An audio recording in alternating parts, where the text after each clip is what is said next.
that demonstrate we are only too happy to support. The rights-based approach remains one of the most convincing discourses that we have for ending gender-based violence and femicide. Expanding the sites where conversations about rights can happen is one of the unstated objectives of this summit. The design of the summit is deliberate about providing an environment where questions can be asked, gaps and challenges identified, impact of the interventions assessed, and solutions found. A lot of activities have been carried out, and this is an opportunity to ask whether they were the right things to do and whether they were done right. We are beyond doing what we think is helpful. The National Strategic Plan is the roadmap that we have committed ourselves to, and we look at activities to see if they are aligned to the indicators set out in the NSP. There are hard and important conversations to be had between government, civil society, business sector, and development partners. As civil society, we come here ready and prepared to engage in those conversations. The success of the summit will not only be of benefit to our sector, but we also have an opportunity to birth a model that is used to monitor the implementation of national action plans and other commitments in other sectors. We want to be a part of this exciting and challenging exercise. A lot of work has gone to the preparation of the summit. Success will mean walking out of this summit with real commitments, including timeframes and budgets, a deepened and shared understanding of what it will take to implement the National Strategic Plan properly, consequence management when things do not go according to plan, improvement in the delivery of services, and ultimately an end to gender-based violence and femicide. As civil society, we believe we know what works, and most of that is contained in the National Strategic Plan. A recommitment to implementing the NSP as it is, without deviations and distractions, is the reset and jumpstart that we need. But we are not naive. We are here with the full knowledge that this is an exercise on building trust because there is a deficit in trust. We know that working with government can be challenging at the best of times, even when they are good people with good intentions. We also know that the outcomes of the summit are as weak or strong as the people who have the power to make the difference want them to be. We can emerge out of the summit with a plan for meaningful engagement, or we can leave with yet another summit declaration. How we hold this space over the next 2 days in the way we conduct ourselves will be key to where we end up on Wednesday evening. Our willingness to learn, the desire to hear each other without the need to defend, and a commitment to do better will be key to finding the solutions that we so desperately and urgently need. We don't want to be murdered anymore. We don't want to be raped anymore. We don't want to be failed by state institutions anymore. We have not abandoned other traditional sites for accountability. We can still seek legal recourse. We will not stop in our struggle to be free from violence, regain autonomy over our bodies, and not to be discriminated against on the basis of gender. With that, we wish you a successful summit.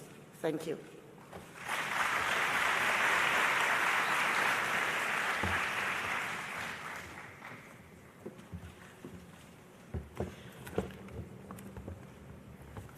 Thank you, Co-Chair.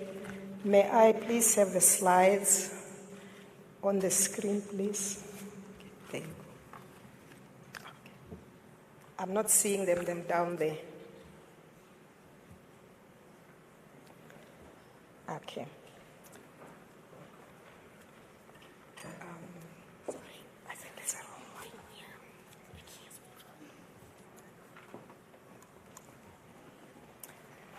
Okay, what I'm going to try to do is to give you a little bit of a rationale for why we want to have the summit.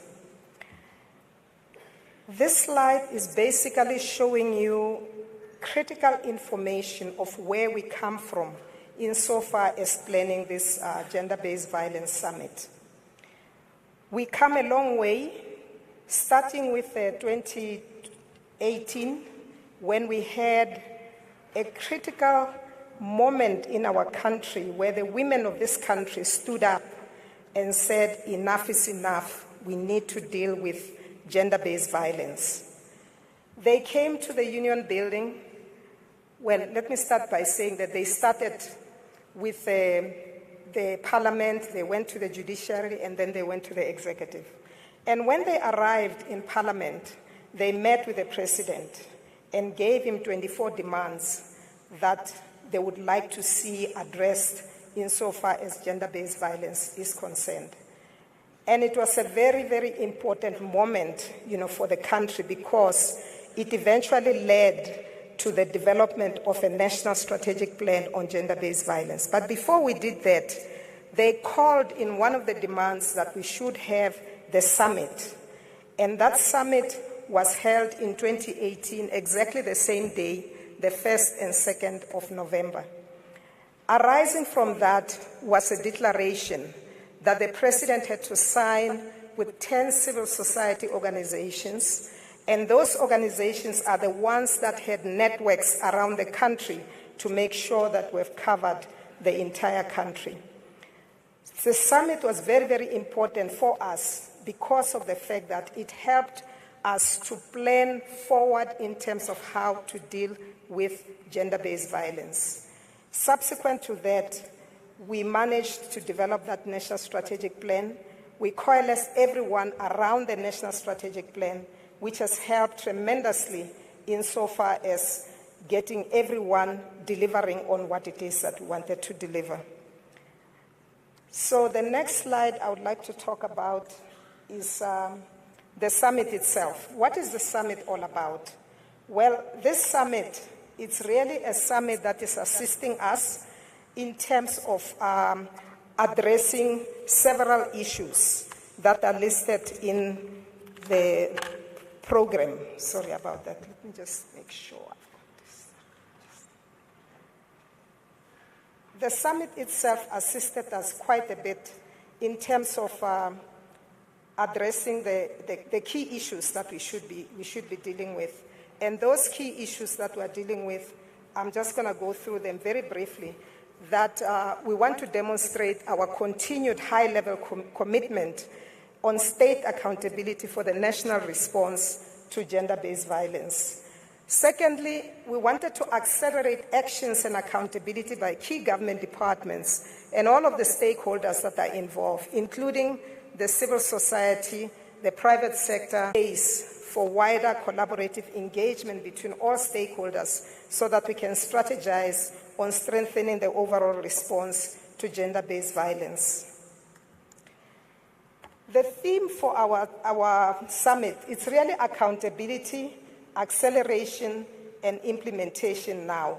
It is so critical for us to have to address this particular issue because if we are not clear on what it is that we are trying to do, we are not going to succeed. We are not going to be able to follow up and make sure that everything that we planned, as shown on that particular slide, is going to work. In terms of the pre-summit activities that we've undertaken, there's quite a lot that we have planned on doing.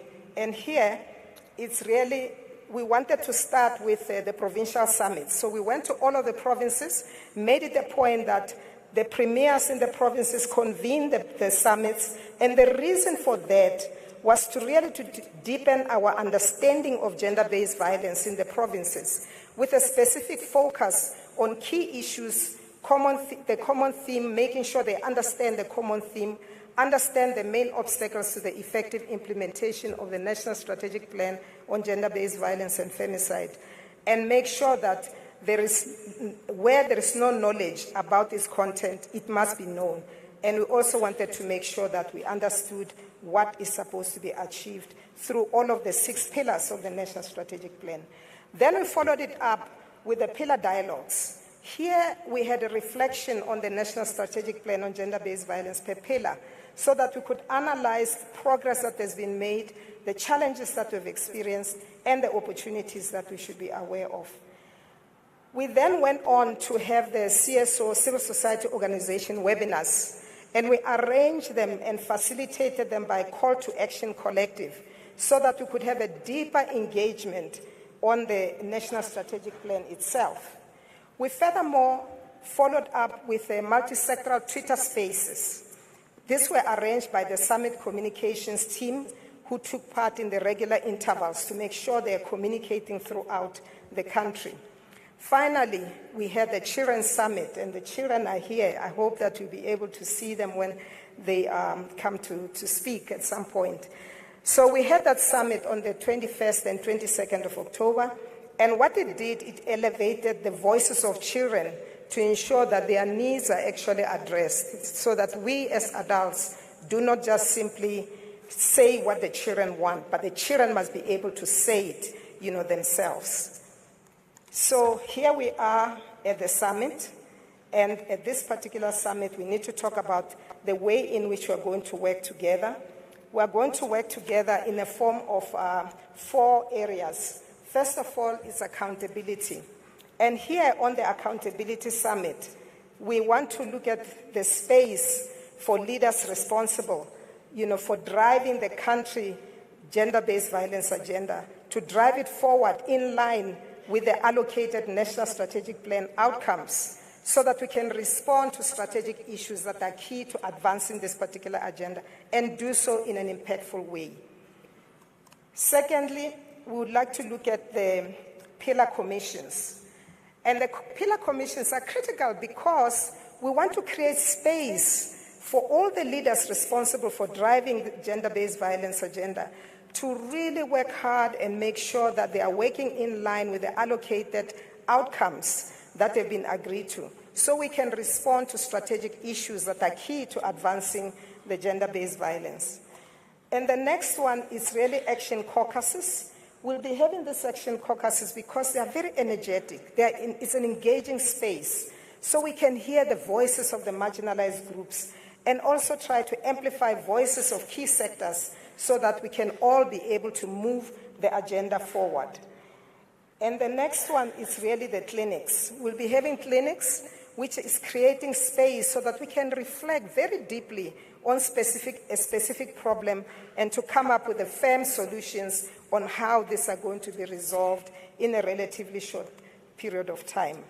So the outcomes of the summit are several-fold.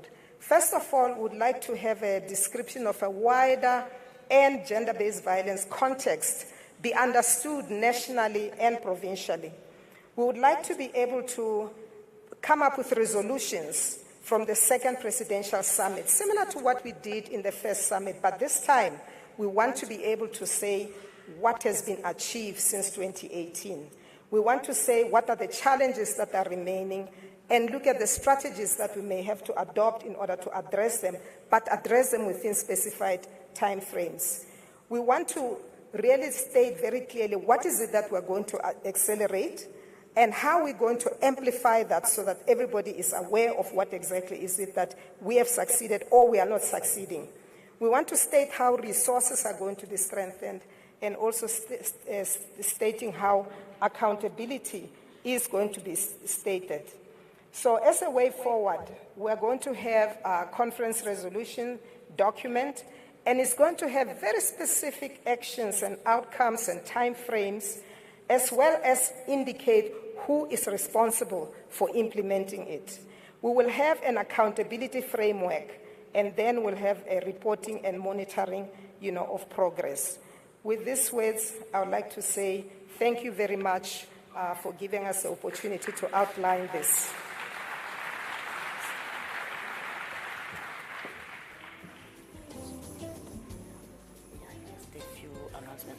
A few announcements. BMW keys were picked up in one of the bathrooms. They can be collected from Office 6. Behind the curtains, we have psychosocial support. Some of the conversations are going to be triggering, but on your table, there are also notes on psychosocial support. We need you to register for the various processes that we have, the clinics, the action caucuses, as well as the accountability pillars. So there is a table just here in the foyer, so please do indicate which one of those you would like to attend. I would like to get a sense of the space of who is going to be attending where. And then we will come back and clarify and give you those things. Right. Right now, we are going to move to some of the key presentations that are going to help us frame this conversation. We are going to call Lieutenant General Musikili, who is going to give us a comment about the data that we have right now, that HSRC is in the final throes of this prevalence study, which includes women and disability and the LGBTQI persons sector as well, which is an important baseline study. So, Lieutenant, please.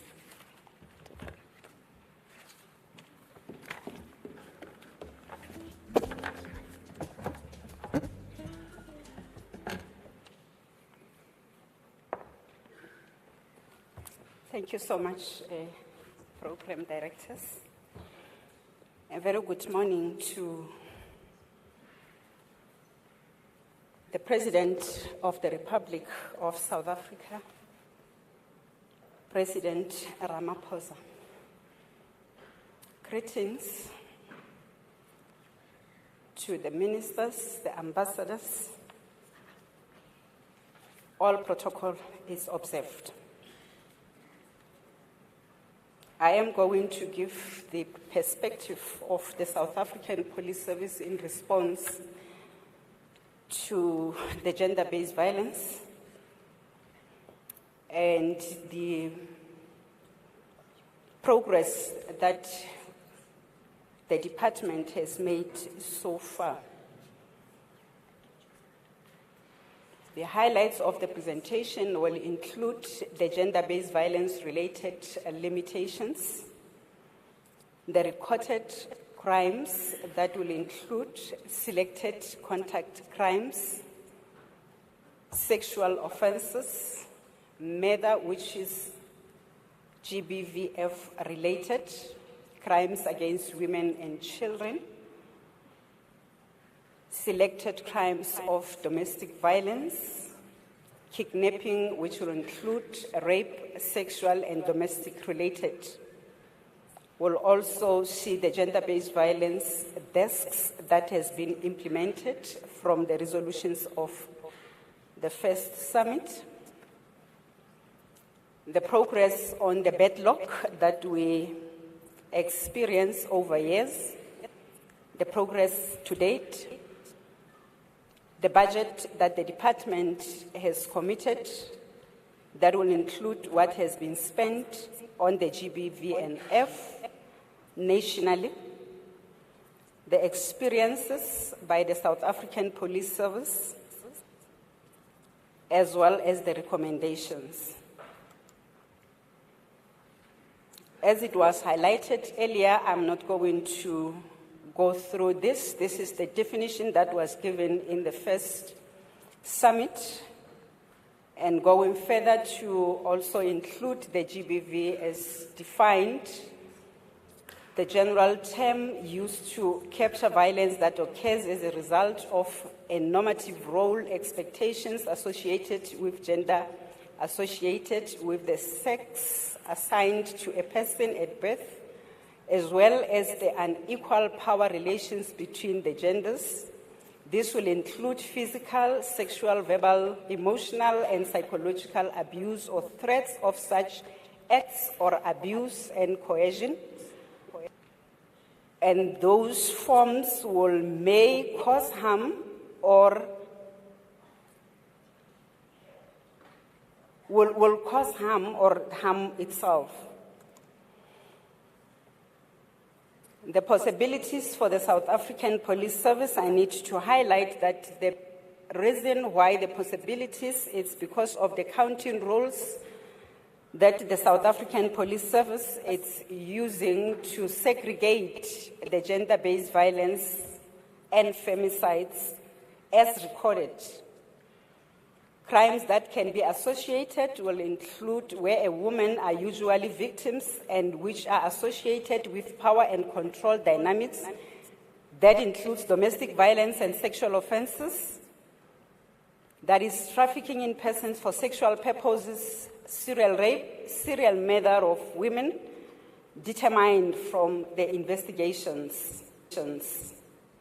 Domestic violence and sexual offenses statistics available from Crime Information System. We are having two systems, the older system that has been gradually been replaced by what we call integrated crime,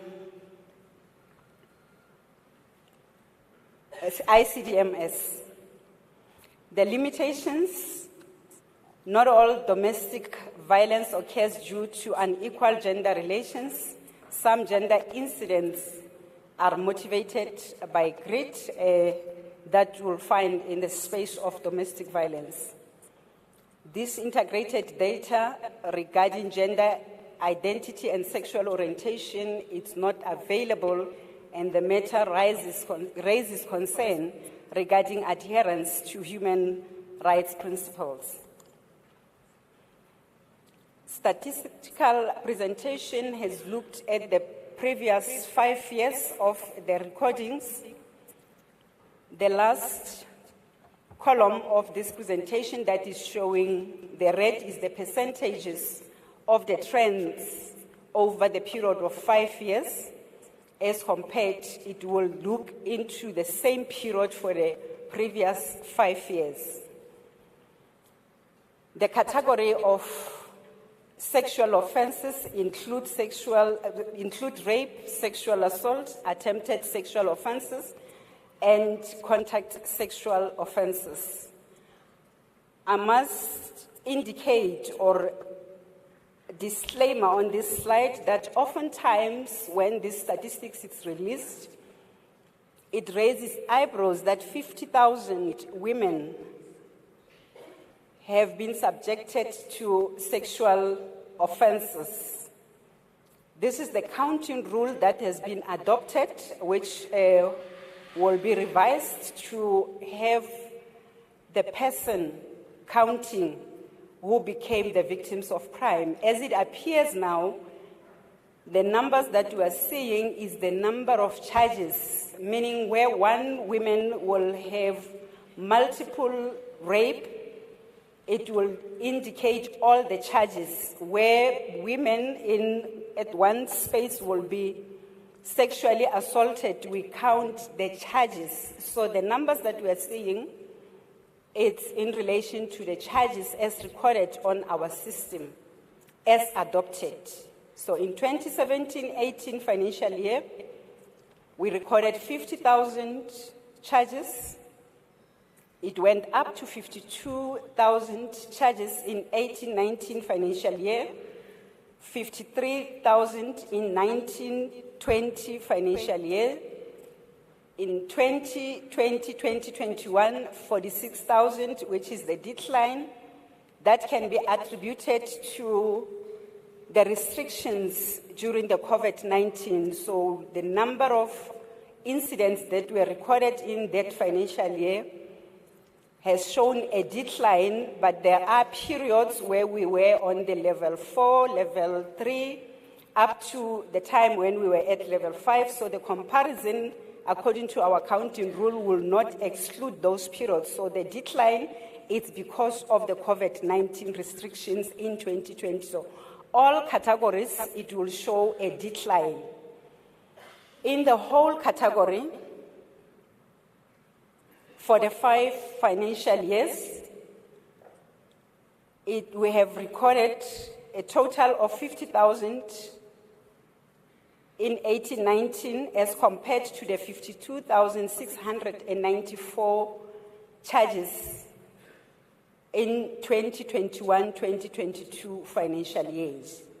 The counting difference between the 5 financial years with an aggregate, it's 6,480 more cases in 2021-2022 financial year, which shows an increase of 14,000%.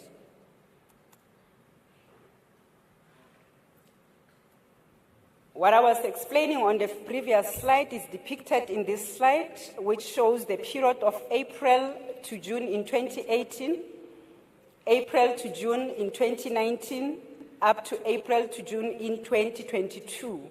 The numbers are reflected with the percentage at the last column, which shows a decline. The color green is the decline in those categories. Again, if one can zoom into the period where we were at level 5, 4, and 3 of the COVID-19,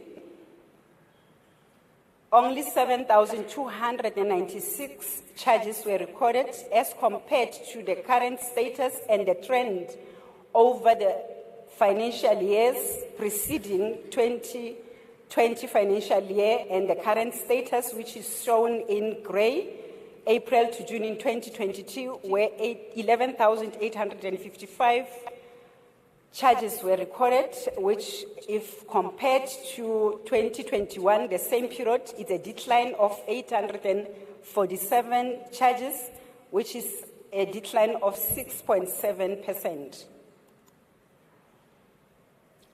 The causative factors, in as far as the matters are concerned, it's those that are rape-related,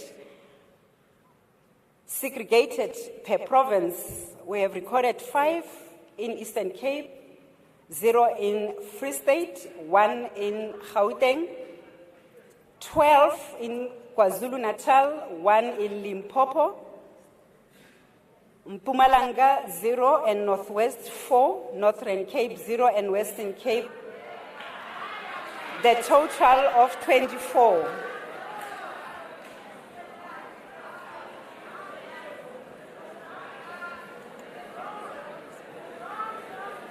The statistics that I have just presented is the recorded offenses that came to the attention of the department.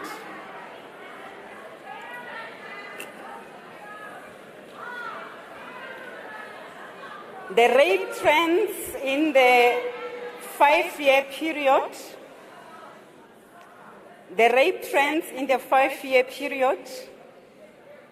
it's depicted with a graph that is the statistics that is showing the provinces, what different provinces has recorded.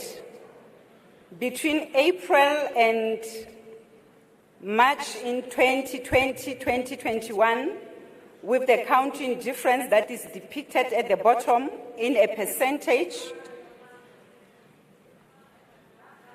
where all provinces has recorded an increase, with that decline that I was talking to of 2020 and 2021.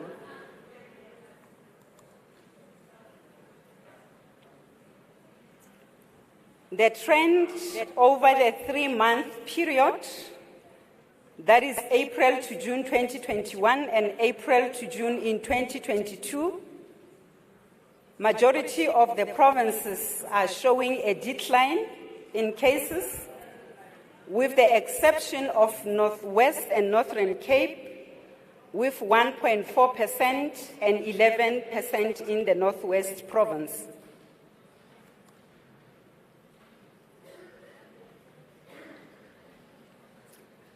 We have adopted the high crime or hotspots police station across the country, where the department is monitoring and put up the strategies to monitor the top 30 police stations in the whole country that are reflected on the slide.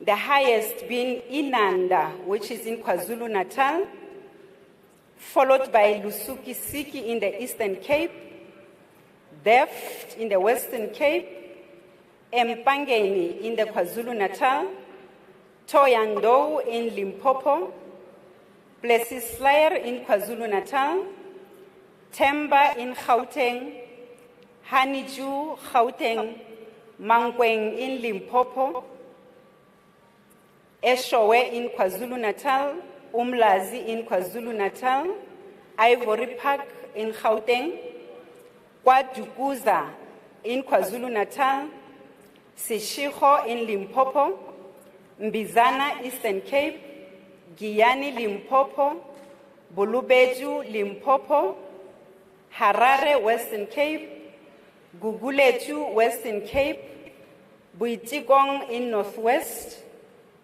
Gauteng, we have Mamelodi East, Orange Farm, GP, and Tsakane, Mfuleni in the Western Cape, again Gauteng in Diepsloot, East London in the Eastern Cape, Dujwa in the Eastern Cape, Kwamashu in KwaZulu-Natal, and Leboa-Home. And the previous slide, it shows the provinces that were showing the increase. So if you look into the trends of the stations that have been identified as the hotspots, this picture of number of police stations and the number of reported crimes that are reflecting on this slide explains why those provinces are showing the increase in crime. Although on this slide you see some of the police stations reflecting the green number, which is the decline in reported cases, it's either on the measures that have been put in those police stations and our response at those particular police stations, because the intention is to show, monitor, put resources at this 30 high-crime police stations to reduce the incidents. It must, however, be noted, Mr. President, that the more the awareness campaigns, the more people become aware, it should be positive on the reporting. We need people to report the incidents because there are a lot of incidents that goes unreported. So the green that is showing, it is in twofold. It's either the measures and the systems that are in place are assisting in response. Those that are in red, it may be that they have intensified the awareness campaigns and they are not turning back the victims when they report incidents.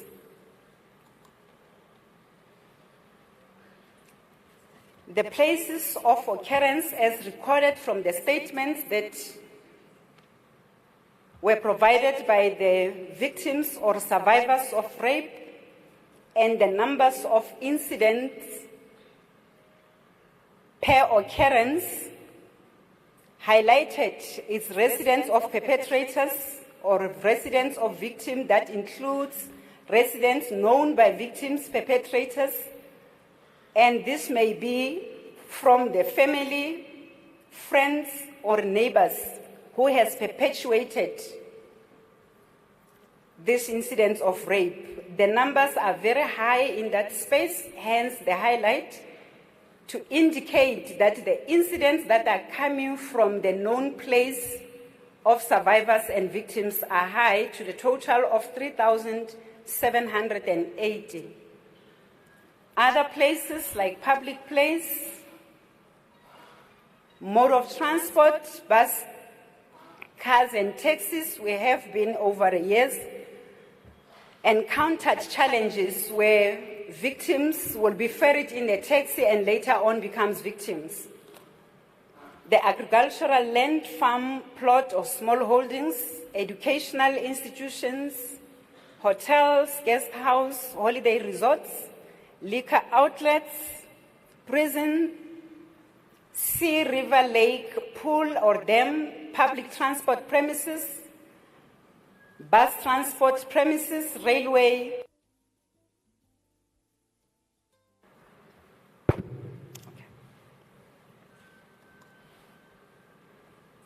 The next slide shows the response of the government departments that are responding to incidents. In the Eastern Cape, persons who were convicted between 1 to 9 years are 69 on 14 cases that were presented to the National Prosecuting Authority, and there were 14 accused persons. Between 10 to 19 years, in the Eastern Cape, we have recorded 65 years out of 5 incidents or cases with 5 accused persons. Between 20 years and above, in the Eastern Cape, it's 20 in 1 case and 1 accused persons. The life sentences, Eastern Cape recorded 3 life sentences in 3 cases for 3 persons. So accused persons, it's 1 person on each case that were convicted to life imprisonment. The total for all provinces between 1 and 9 years, it's 879, my apology, which Gauteng reflecting more than 236 sentences and 25 persons between 1 and 9 years. Between 10 and 19 years, it's 1,063 combined sentences, over 76 cases, and 65 persons, accused persons. 20 years and above, it's 1,370 out of 41 accused persons, and life sentences, 54 out of 49 cases, and 46 persons are serving life. That is the period between April and June, the current financial year. The arrests on sexual offenses per province, 51 persons were arrested with Limpopo, with no one arrested in that period.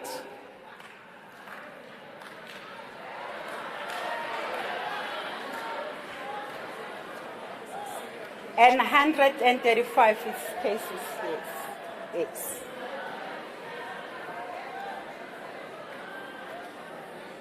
The next slide depicts the conviction on serial rape dockets in Gauteng, where one offender was involved in 8 cases. He was convicted 8 life imprisonments and 70 years, where 2 offenders were involved in 2 cases, 2 life sentences and 168 years. 3 offenders in 3 cases, 30 years imprisonment. 4 offenders in 3 cases, 12 years imprisonment. 5 persons in 1 case, 3 life sentences and 12 years. 6 persons in 1 case, 30 years imprisonment. KwaZulu-Natal, 1 offender in 3 incidents, 85 years. 2 offenders in 2 incidents, 50 years.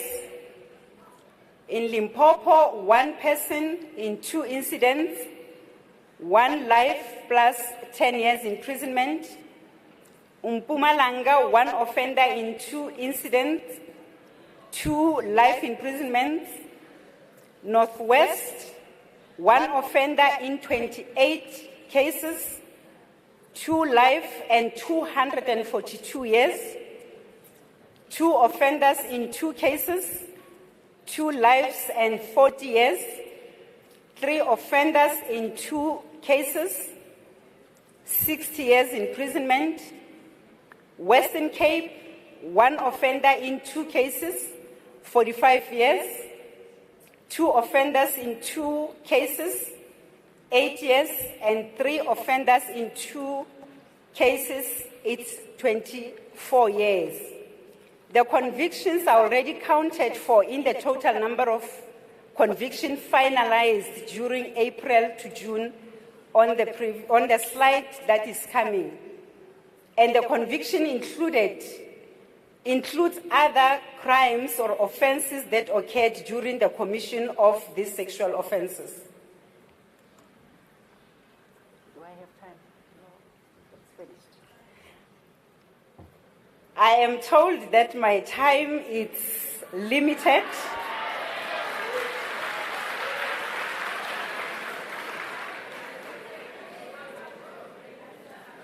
I am going to scroll to the last slide.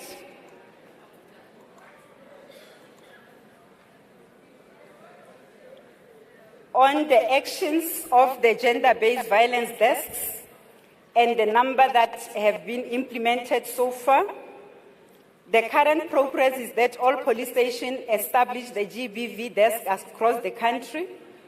The desk guidelines were also approved in June 2022, and the implementation plan is also approved and is underway. Audit has been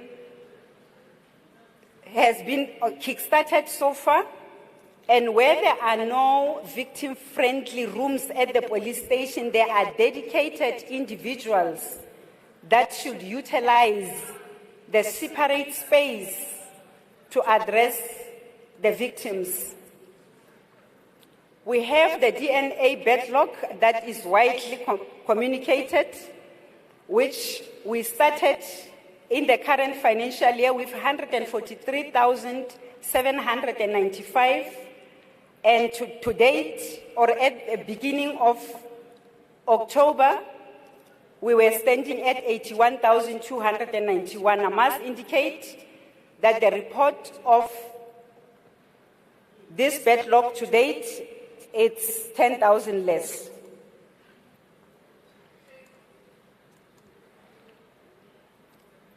The budget, which is the slide that depicts the budget that the department has committed, which is about 30 million on youth, children, and vulnerable groups, 70 million allocated to provinces, and 30 million to FCS units. This is addition to what was the baseline budget for the program. I thank you.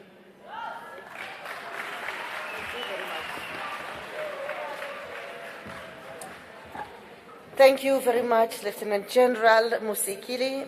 Lieutenant General Musikili is a Deputy National Commissioner responsible for policing and overseeing all visible policing and operational environments, as well as protection security services. She's also takes over the role as co-chairperson of the National Joint Operations and Intelligence, the NET joints, in addition to her roles. She's also overseeing the crime detection environment.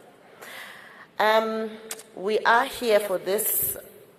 We are going to go into these rooms that we are going to go to. We will interrogate the crime stats if people feel that the information presented is not.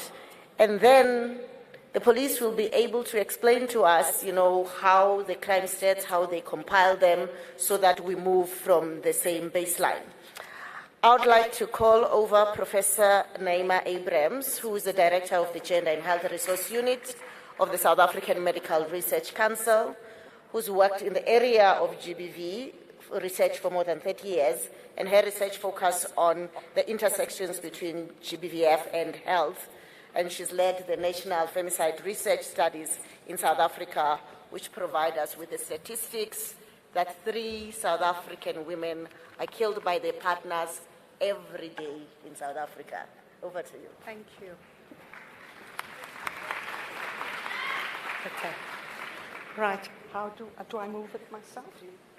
Green one. Thank you. Good morning, everybody. I greet you in the name of peace. and please accept that all protocol has been observed. I'm going to talk about the work that we've done on femicide research. I'm not going to tell you in detail that femicide is the most extreme form of violence. It has consequences that is societal wide. We have all heard about that over the many years that we've been trying to deal with the problem of femicide. I'm going to talk about 3 dedicated studies that were done in South Africa to describe femicide in our country nationally. To date, this is the only gender-based violence national data that we have to describe gender-based violence in South Africa. So just to describe it quickly, we started the studies to describe femicide in 1999. We repeated it 10 years later to talk about femicide, to look at femicide in the country in 2009. We repeated it, our most recent one is 2017 that I'm going to present, and I acknowledge that that is almost 4 years ago. And I also want to say that currently we're in the field to collect data on COVID. In the 2017 data study, we were able to talk about the provinces, and I hope to show that to you as well. So very, very briefly, we need to understand what it is that we measure and how we define femicide. I know this is a very contested issue about what is femicide. We basically keep it as simple as the murder of women because they are women. We very particularly focus on only 2. We recognize there are many types of femicide, but our study, we focus on 2 main types. The one is being killed by an intimate partner, and you can read what we include all there. And the second one is being killed by somebody who's not an intimate partner. So those are strangers, acquaintances, work colleagues, and people like that. We also talk, and we also collect data on a rape murder or sexual femicides.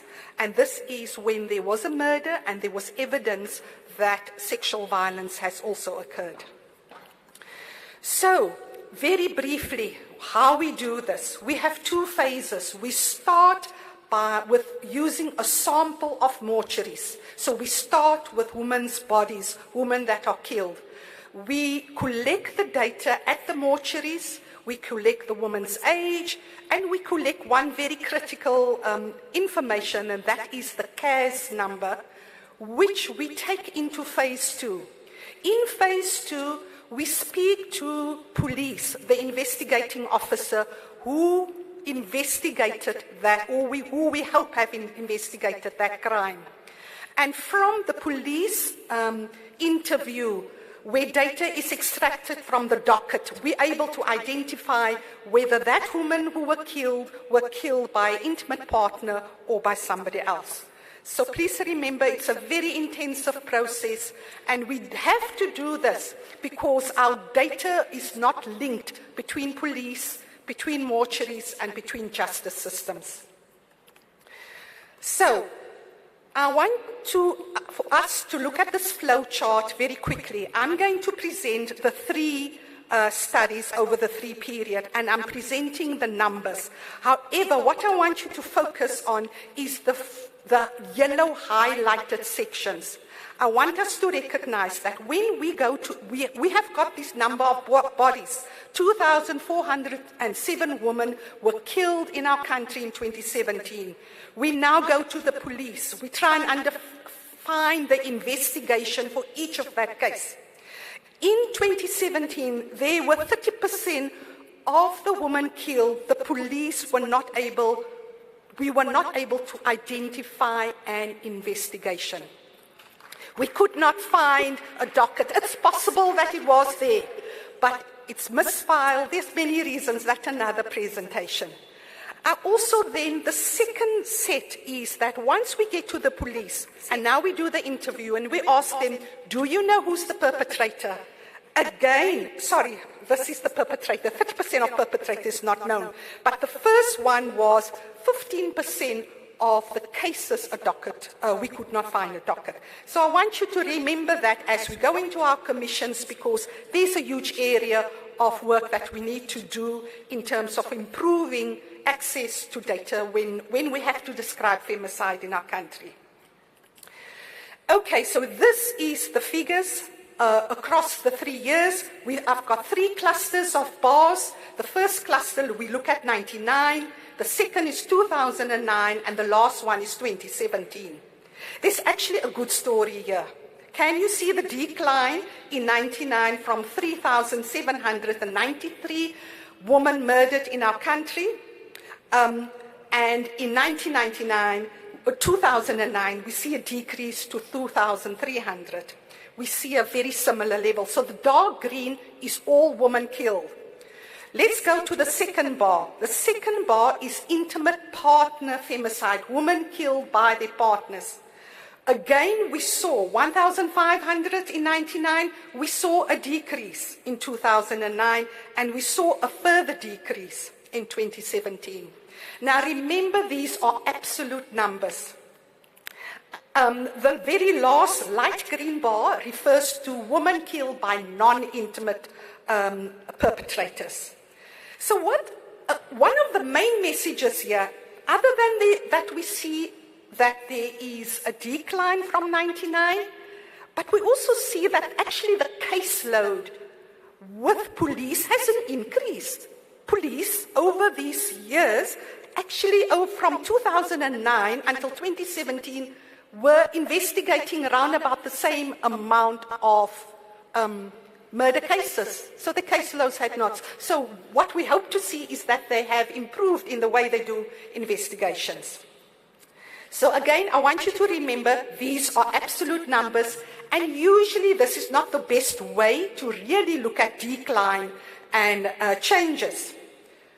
The most important thing over this period is that our population of women in our country has changed.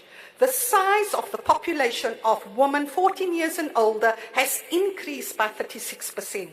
We need to take this into account when we want to really look at the change over time. So the next slide is where we take into account the change in the population. These are the numbers that I'm showing intimate partner femicides. And this is a slide where I'm now showing rates. So rates is where we take the absolute number and we divide it by the number of women in the population. Again, what we're seeing, I'm showing you overall femicide in the country over the 3 studies, over 18 years. The middle cluster is intimate, and the last one is non-intimate. The red bar is our global rate. So we are seeing a decline, and we see a really nice consistent decline, particularly for intimate femicide. We don't see the same dramatic decline for overall femicide. Our rate remains 5 times the global rate, both for overall femicide and intimate partner femicide. So here is a good story. However, our numbers are still huge. We still have a very, very big problem. Here are the provincial rates, and this is only for 2017. Our previous studies, our sample was not enough. Okay, so what do we see? The bright orange provinces are the ones that have particularly high rates of femicide and intimate femicide, and Eastern Cape, unfortunately, is our province that has more than twice the national rate. 22.3 per 100,000 women were killed in 2017 in the Eastern Cape. I'm sure you're looking at each of your provinces and see how much of a problem we have in each province. Our province with the lowest rate is Limpopo, 4.9 per 100,000, across all 3 types of femicides. However, it remains twice the global rate. Intimate femicide, also twice the global rate. I think this is very important as we go forward and we think about how we work within provinces. I'm actually not going to spend time on this slide because the General has spoken and told us about female murder. The main thing that I want to say is that police are not, only started disaggregating murder from 2019 onward, from 2016 onward. And we actually are, this is police, this is not the femicide study, this is police data. And we actually, our concern is what's happening after 2017.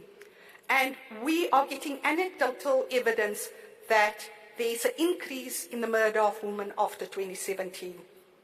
And I think this is what the General also showed us.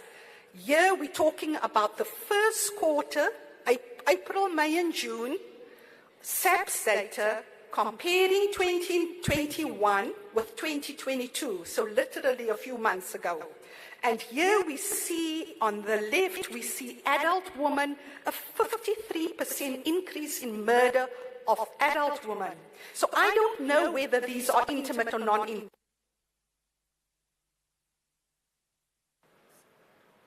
Sound has gone back. Okay. Similarly for children, very often we see the same thing for children. An increase in the murder of children if we compare it with last year at the same time. So no complacency. We are going backwards, it seems, in terms of femicide. Firearms. So we looked at firearms, whether a woman were killed by firearms. Again, I'm showing, comparing the three studies and comparing intimate and non-intimate. We saw a fantastic decline from about 30% of women killed by a firearm in 1999. We saw it drop to 20%, and now it's stabilizing. But we're seeing an increase among women killed by non-intimates. And we believe that that initial decline was at the time when we implemented the Firearms Control Act. That happened from early 2000. And we saw an impact on the Firearms Control Act. I'm asking all of us, that is a policy, a legislation that is working. Let's strengthen it. We are going backwards with it, with the increase that we're seeing among non-intimates.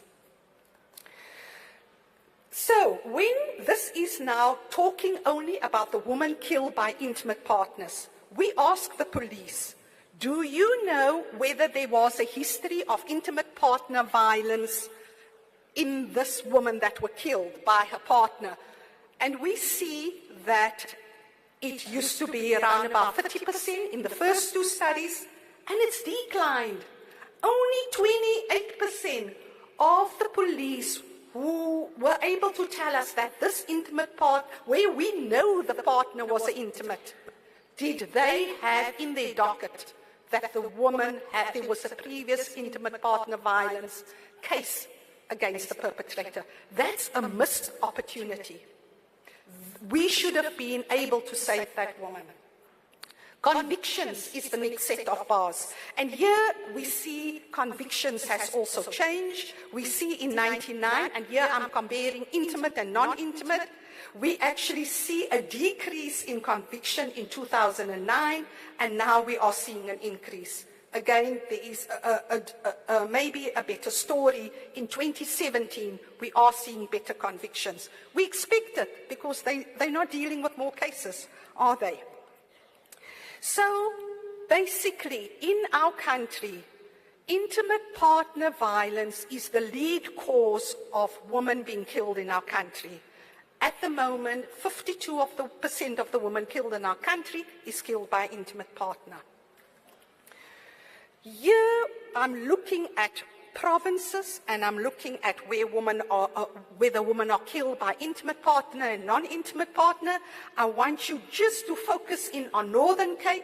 In Northern Cape, 67% of the women killed there are killed by intimate partner. That's more than the national. Similarly with Mpumalanga, 60% of the women killed in Mpumalanga in 2017 were killed by an intimate.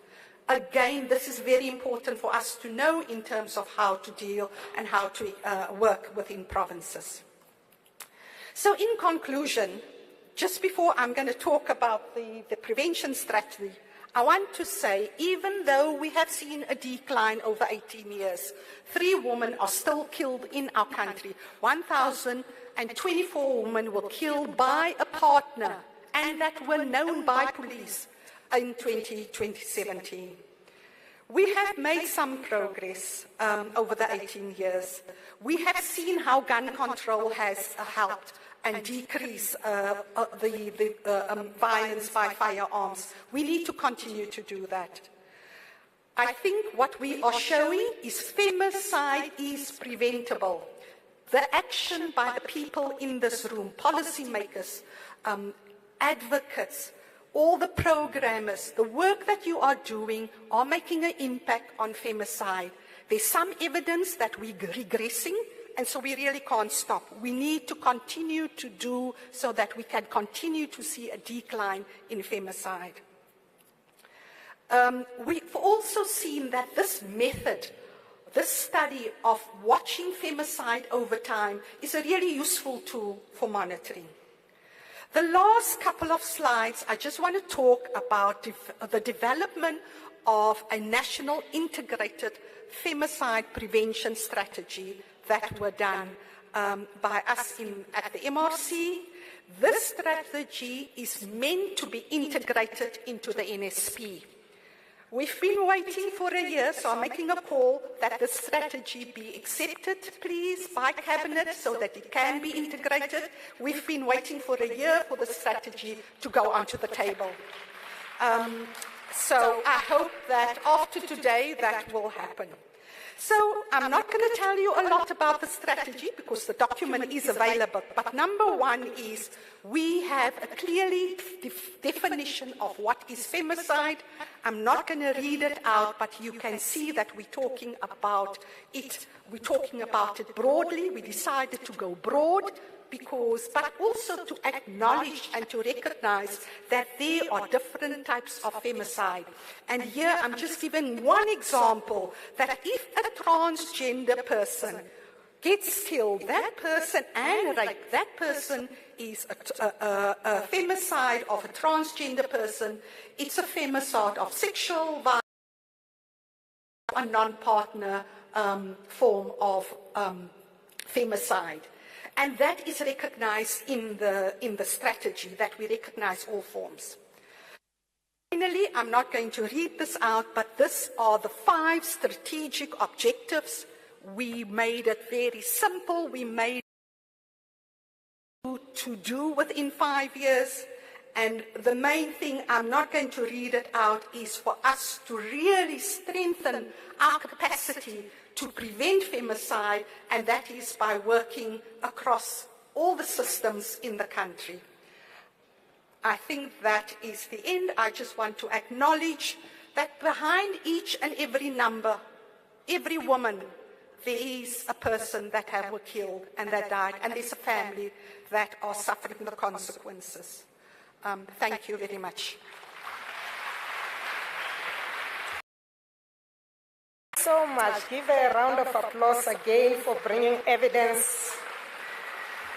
She has definitely shown us that there has been a decline in femicide from 1999 to 2017, and obviously her figures are going to be different from those of the police because those are reported cases. And here evidence from research is good because you can be able to get a random sample and be deliberate about finding the cases, as she has shown with regard to the method that she has actually used. And she also reminds us of the fact that femicide rates in South Africa are higher than the global level. What was interesting is that she's been able to track this thing over 3 periods. What will be interesting in terms of the femicide, national integrated femicide prevention strategy, she will be able to tell us what were those factors that contributed to the decline that we can now implement. So with those words, I would like to move on to the next session. I'm going to introduce here Eusebius Makeza. You can come this side, please. He's a South African political analyst, a journalist, and a broadcaster who is a prolific public intellectual, and among others, he has written for the Mail and Guardian, the Sunday Times Foreign Policy, the Guardian of Britain, and the New York Times, and the Business Day, where he used to have a weekly column. But before he does that, we're going to have a video, and the panelists who are supposed to be on stage need to come this side so that we can be able to wire you, so people can be able to hear what you're saying. And here I'm talking about Minister Maite Nkwana Mashabane, Minister Becky Cele, Minister Ronald Lamola, the Speaker of the National Assembly, Ms. Mapisa Ngakula, and also the Speaker of, the Chair of the National Council of Provinces, Nondumiso Nzibande. Did I make a mistake? Okay.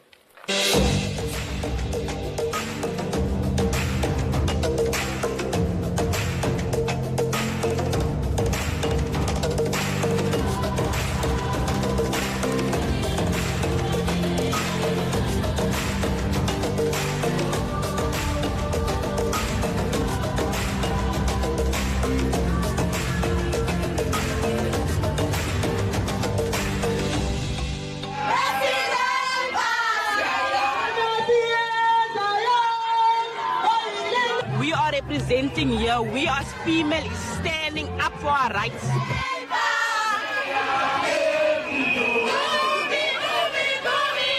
The call for the private sector to fund the fight against gender-based violence intensified, hence hashtag Santon Shutdown.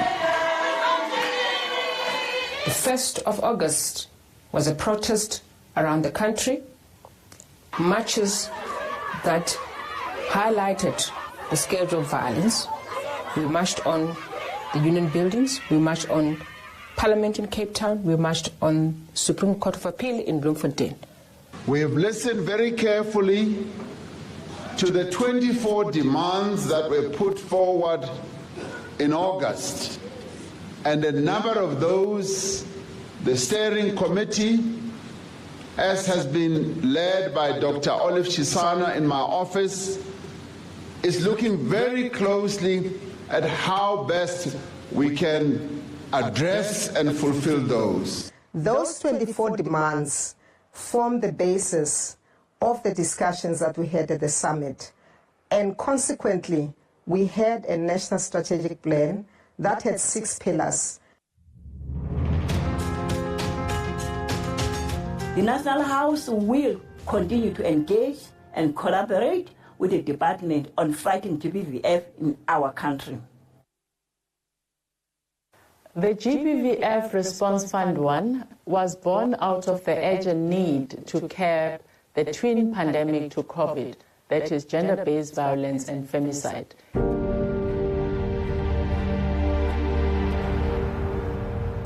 So what the women of our country are saying is not landing on deaf ears. We hear as a government, and we will live up to making the lives of our women better. The Department of Women, Youth and Persons with Disabilities is mandated to lead on socio-economic transformation and implementation of the empowerment and participation of women, youth and persons with disabilities through mainstreaming, advocacy, monitoring and evaluation. The department initiated interventions with key sectors where faith-based community, taxi drivers, men, tackling alcohol, schools and tertiary institutions have been piloted.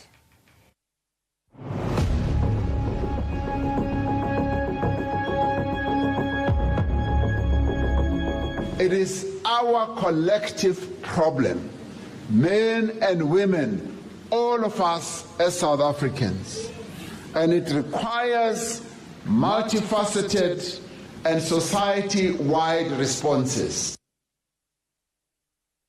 What we said as an organization, as the Shared Value Africa Initiative, we will create campaigns to create awareness so that ordinary citizens in the street can see how bad gender-based violence actually is. The prevention strategy, seen as the engine of the implementation of the NSP on GBVF, was developed over 9 months through an extensive national consultation process. Other visionary and progressive faith-based organizations with the aim of conscientizing and equipping the faith sector as a key role player in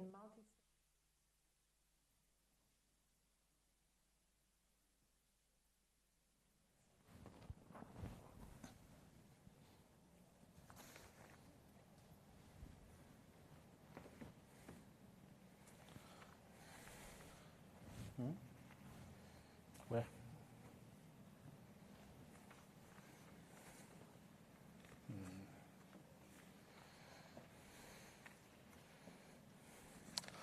Good morning, everyone. My name is Eusebius McKaiser, as introduced. I'm a political analyst and a broadcaster. I'm honored to be facilitating this conversation. I was going to say joyous, but that's the wrong word to use. We have an opportunity over the next 2 years to make some progress in problem solving what sometimes seems like intractable differences between civil society and the state, as well as really depressing statistics that do not really change much. Even the stats we've just heard, consultants might describe it as directionally correct, declines in some areas from a directional point of view, if you look at some of the graphs.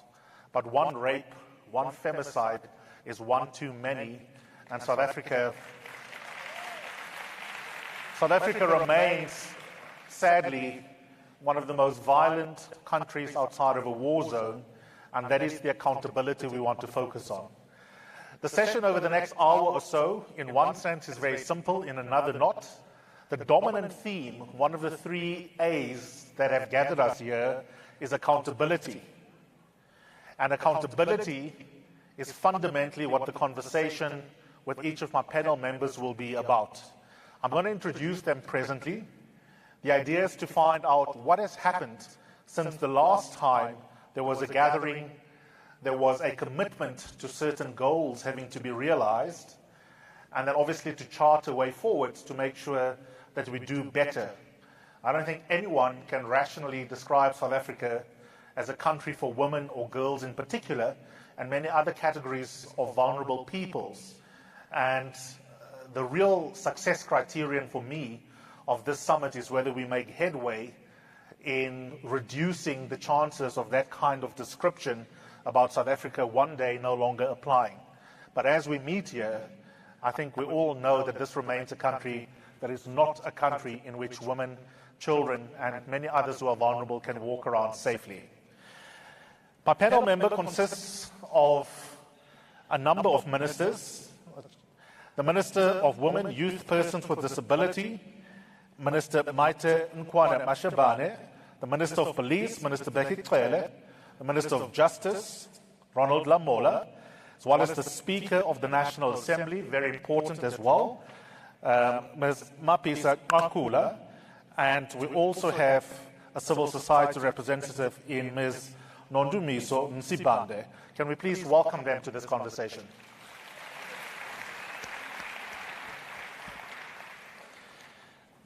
We're going to have a conversation. I know there's been a little bit of different communications with each of my panel members. We are behind schedule, but I want this conversation to have as much texture as possible.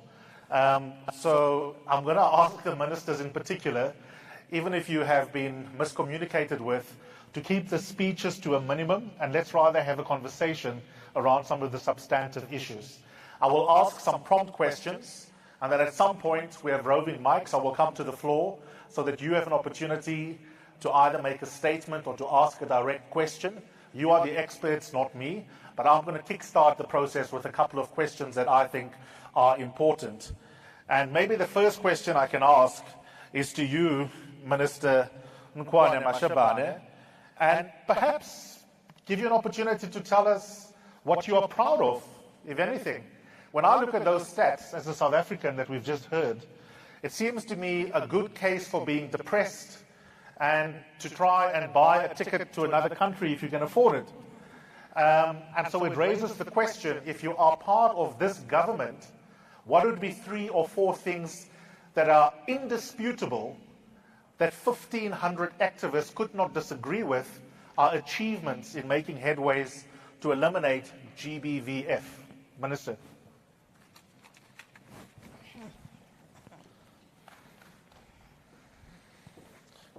You can clap if you want. Program Director, Mr. Makaiser. Yes. As a former diplomat, and always a diplomat, I am not about to get a ticket to nowhere, to no part of anywhere, part of the world, because there is no place like home. Here in South Africa, in the less than 30 years, we've dealt with many, many problems, starting with moving from being a skunk before 1994 to one of the most celebrated countries, together with the leadership of the presidency, the ministers, the panelists, civil society. This is the South Africa we know. This is the South Africa we have been part of creation of. And this is the South Africa we will stand side by side to defend. What are the things that makes me very proud of being a South African is that when we have a problem, we do not run away or look the other way. We deal with our problems. 2018 has happened with the first GBVF summit led by this president, Excellency Ramaphosa. We are now on the second summit with the National Strategic Plan, which has been running for the past 2 to 3 years. By 2018, all those things did not happen. Now we are going down to make the NSP known and be taken serious up to the local level, working together with Department of that regulates DTM, COPTA, and Minister Dlamini Zuma, so that our people live this. There is no culture. I love my culture. There's no culture that says kill women, kill children, and so on and so on. We need to practice real cultural norms that we know that our people love, like the one we celebrated over the weekend. There was no woman or child slaughtered there, but the function went on very well under the leadership of you, Mr. President. The National Strategic Plan is our way to go to deal with national gender violence and femicide. The better way, as AU, as the UN expect of us. Yes, let me admit where we've gone wrong. We are one of the few countries where many women die in a situation that is not necessarily a war situation. We're not in a war situation. South Africa is not fighting a war with another country. So there is no need for our children to feel unsafe in the streets and women to feel unsafe in their bedrooms. They need to walk the streets, be wherever they want to be, because women in this country, something different, something unique about South Africans is that South African women, be those in parliament or those in the civil society, we fought for freedom, side by side. So we need to afford to work together. This summit that talks to the theme says there is no more room for us to work in silos. The pillars, key of the pillars is accountability, coordination, and leadership must come from us, and advocacy. When I say us, I mean women, youth, and people with disabilities. Prevention and rebuilding social cohesion, justice, safety, and protection. This is what these departments in front of us should do. Response, care, support, and healing, health, and social development are key departments to work on that. Research and information management, our monitoring and evaluation will help us do those things. So that's why I'm going nowhere soon. Thank you, Minister.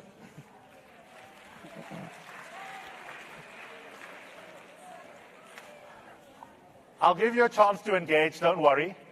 Also, ministers, you can remain seated or come to the podium. You don't have to come to the podium. I do have two questions I want to ask you. I mean, you can remain seated. I'm genuinely interested, I mean this sincerely. As a woman in South Africa, how free do you feel? That's the first question. And the second question, I'm just an analyst. I don't set up structures and processes, so maybe I'm a bit naive. But I would dearly love to know, how long does it take to set up a national council on GBV?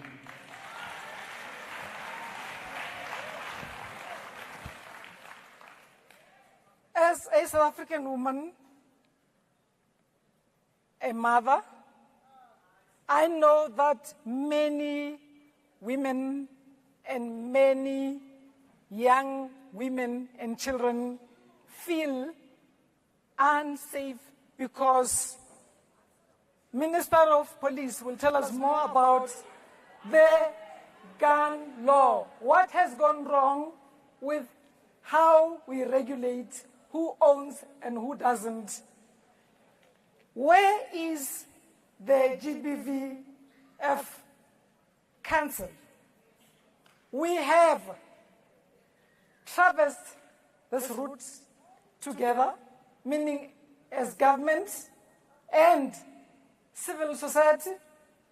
We have taken this request or this program to the civil society, yes, or through the civil society, through cabinet, and from cabinet it went through, and it is now the process, which has gone through, even through Netleg, has gone to now Parliament, and Speaker would take us forward on how do we, and we will. This is the last leg of where it should be. We're a democratic country. We wouldn't just wake up one day and say we have a council. But we have walked all the steps that we needed to, and we are on the last lap of the council. We will have a national council on gender-based violence and femicide. Parliament is going to adopt it the way it adopts all other bills. And we have our national speaker with us here in the House today. We have our civil society here. You want answers? You are going to get them soon because we have walked all the steps that we needed to.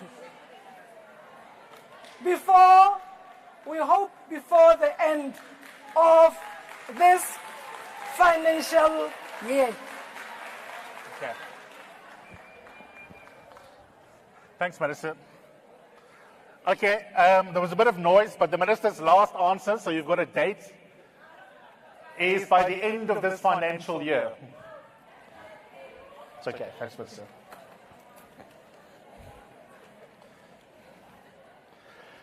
Now, the gender-based violence and femicide challenge have got many different dimensions. Obviously, we'll get into some of the deeper social malaise that explains why men like myself rape and kill, and the toxic masculinities underpinning it. But But one of the big breakout themes that we will be tackling over the next 2 days is justice. And that's why I'm delighted that such an important part of the justice cluster and the justice value chain is with us on the panel as well. I want to ask the Minister of Police to address us. Minister, just keep it to 2 or 3 minutes, and then we'll have a conversation. But there is, just give me a chance. I do want to direct the Minister just around 1 or 2 questions. I'm a bit baffled, and I don't have a view on this because I can't speak from ignorance. Part of me wants to be excited that the DNA backlog is slashed, if that graph is to be believed, by 60% plus. And then there's another part of me, and I'm being utterly honest, that perpetually distrusts police stats. And so one of the questions, Minister, that I'd like you to answer, besides telling me what policing have done towards eliminating GBVF since 2018, I would also like you to answer specifically the following question. Can you make available the raw data and the methodology for how that stat is collated and put together? Because in order to have maximum transparency and to know whether the experiences of civil society, why there seems to be a gap between what activists tell me as I was preparing for today's moderation and those stats, something is amiss. Either the stats are not hygienic or activists are lying about the extent of the problem. So I want to know whether you can make available publicly for researchers and for activists to pressure test your raw data, your input data, and your methodology.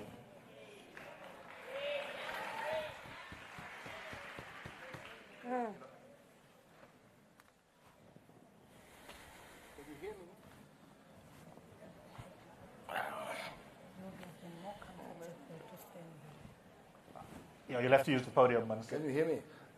No. Okay. Sorry about that. Okay. Technicians did not help me. Good morning, program directors. Good morning, Mr. President, my colleagues. Good morning, the activists, and every one of us here. There is just one slide I would love to go back that was shown here by Lieutenant General Musigiti, where was talking about the arrest of 1, 2, 3. It made some kind of a noise. What maybe was not understood is that those 1, 2 few people were serial rapists, not rapists. Yes. Well, we can still show that. We can still show that slide or talk on it. But those from different provinces, we say we have arrested 2 serial rapists, not people that rape in that particular province. So that was the explanation. Having said so, you asked the question, you raised the question about DNA and the raw data collection. We can share that. We can work together in understanding that raw data that is usually picked up from by the detectives from the crime scene using buccal samples that we have managed to keep them at all stations. At the present moment, all stations they collect, and is taken to different laboratories, working on the data, especially on 4 laboratories in the country. And those laboratories will be Cape Town, Pretoria, KZN in Mazimdoti, and Gallagher. We have had a serious problem of the backlog of DNA, which last April was 241,000. That backlog has been slashed as we speak now to 71,000. With the full hope that come January, we'll do away with backlog, we'll deal with backlog, and begin to deal with the new entrants that will help us to fast-track the results of the abused, raped, and murdered women. We have put mechanism, we have strengthened the laboratories. More people have been employed, especially in Western Cape and here in Pretoria. Contracts has been signed. For some reason, some people allow those contracts to lapse. 16 of them, they've been signed, and we're monitoring them that they never lapse again. Machines have been improved. New machines have been bought. More money has been put in laboratories. Even the money for overtime. We are working on double shifts instead of one shift. We are working on 2 shifts. We are working towards having the 3 shifts so that people are able to finish the backlog quick. The laboratory of Gallagher will be finalized, will be finished come February, and will be fully fledged 1st of April. There are people that are on training as we speak. 54 people that are working there in that laboratory as we speak. 22 of them are on the new training. 24 of them are trained. We have recruited 200 graduates of BSc that are working in these laboratories so that we put the full capacity. But when it comes to the issue of the gender-based violence and the capacity, strengthening the capacity of working, last Fridays, we have graduated 194 graduates. Most of them are forensics. There are LLBs, so that they're at the stations where they take the first statement, so that the statement take us to the court and all that. We're working with criminologists so that they can begin to understand the status of that particular station when it comes to crime. We are improving our working relationship with the organization out there. We are working with State South Africa. Prof, that was here. We have spoken before how are we going to work together, because we believe that if we work with everybody, our results will be much better. So that's what we are doing. And we have started on prevention as the police. We have had several Izimbizo talking to Amadoda only, trying to work with them to find out what is the problem, how can they help us, because we believe that until men, they take the decision, until men are corrected to stop these things, this thing won't stop. So it would be better to speak to the relevant people, which are men. We have had one in Khayelitsha, we had one in Mpumalanga. We'll be going, talking to men, and make sure how we take everybody on board. Thank you very much for now.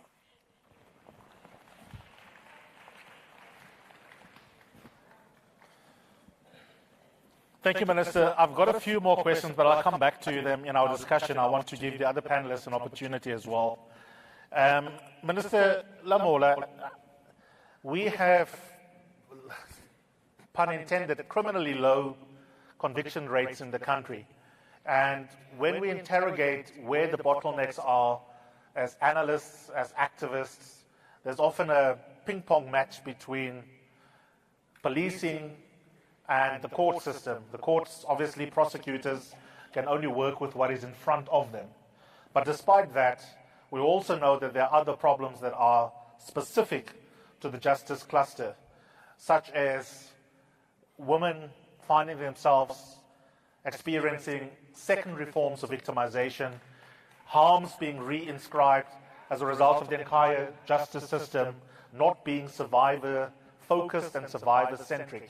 I wonder whether you can speak to that, and also, in the spirit of accountability, give us a frank self-assessment, as you see it, of what you have done and haven't done since 2018.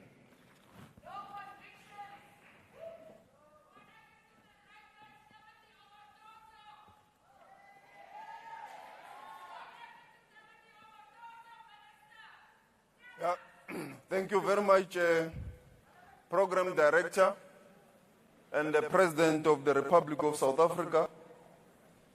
Amatoso is still ongoing trial. The process is ongoing. And he has been denied bail on several occasions. In the last period since the 2018, 3 key amendments in terms of the GBVF issues, bills were put through, and the President has signed them into law. 2 of them are already operational, and they are a product of the last summit. They were demanded by the summit that the government must put these amendments. And as the government, we responded by putting the amendments through. In an unprecedented way, in a period of 2 years, we've been able to put the acts through. And we want to thank all South Africans and all the civil societies who participated in the process to make it possible. In terms of the Section 55A of the Criminal Law Sexual Offences Related Amendment Act of 2007, I've also recently designated courts for regional divisions where sexual offences courts can be established. In response to the Program Director, these sexual offences courts have a catalogue of survivor support services to include reasonable accommodation for barriers-free access to justice for survivors, including people with disabilities. We have also increased in that period from the 2018. The NPA has increased the national spread of the Tutuzela care centers from 55 to 61. The Tutuzela care centers attached to the sexual offences courts dispense a continuum of medico-legal, psychological, and court support services so as to place the victims at the center of the justice system. The NPA has also recently redesigned the Tutuzela Care Center model and amplified its mandate to reach out to diversified survivors of GBV. For instance, survivors of domestic violence can now report cases to the Tutuzela Care Centers. These are some of the demands that also came out of the summit. So we have been implementing the strategic framework as it came out of this, and as the government, we have been responsive to these challenges. With this link, Program Director, between the TCCs and the sexual offences courts, in the previous financial year, the national conviction rate in sexual offences reached 76.7%. Because of the continuum of cooperation between the witnesses, the community, the victims, and the NPA, the police, doctors, and all experts that can help us to convict the offenders. This is work that is ongoing, and we also want to thank the role of civil society, particularly NGOs that are based in these Tutuzela care centers. They play a very central role in supporting the victims, also in helping them go through the criminal justice system. Gradually, the system is responsive to these challenges of the victims. And lastly, with regards to the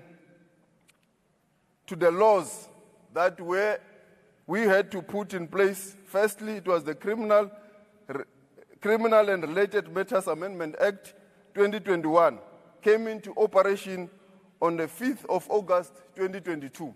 It was also a demand of the last summit. This amendment introduces virtual proceedings.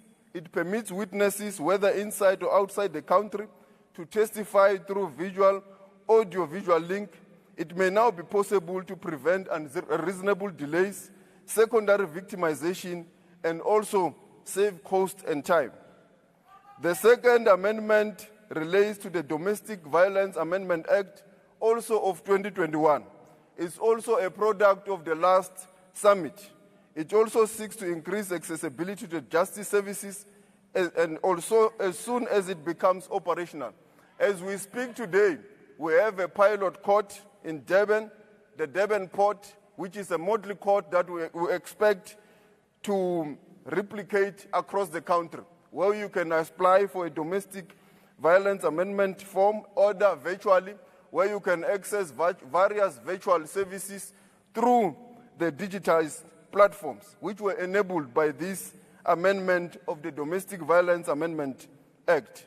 The last one is the Criminal Law, Sexual Offences and Related Matters Amendment Act of 2021, which was also demanded by the last summit. So we have delivered all the laws that we were instructed to by the last strategic framework and the last summit. And for that, we also want to thank the President for having accepted on time these laws. This, in particular, amendment also deals with convicted sex offenders are now registered in the National Register for Sex Offenders. This is to ensure that registered sex offenders are not permitted to work or conduct business in an environment that will give them access to vulnerable persons. So these are the things that we have done since the last summit, and we continue to work with all stakeholders to deliver on the strategic framework. Thank you very much. Thank you, Minister. I want to invite the Speaker of the National Assembly to give us a few remarks. And the central question, Minister, I guess is an obvious one. It should not be left up to civil society organizations, the media, and Chapter 9 institutions alone to hold government accountable.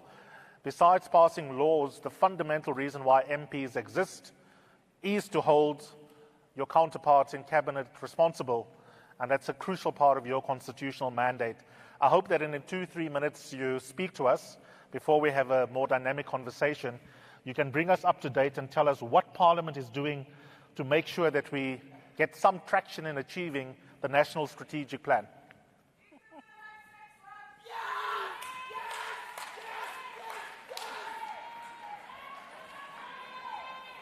Thank you very much.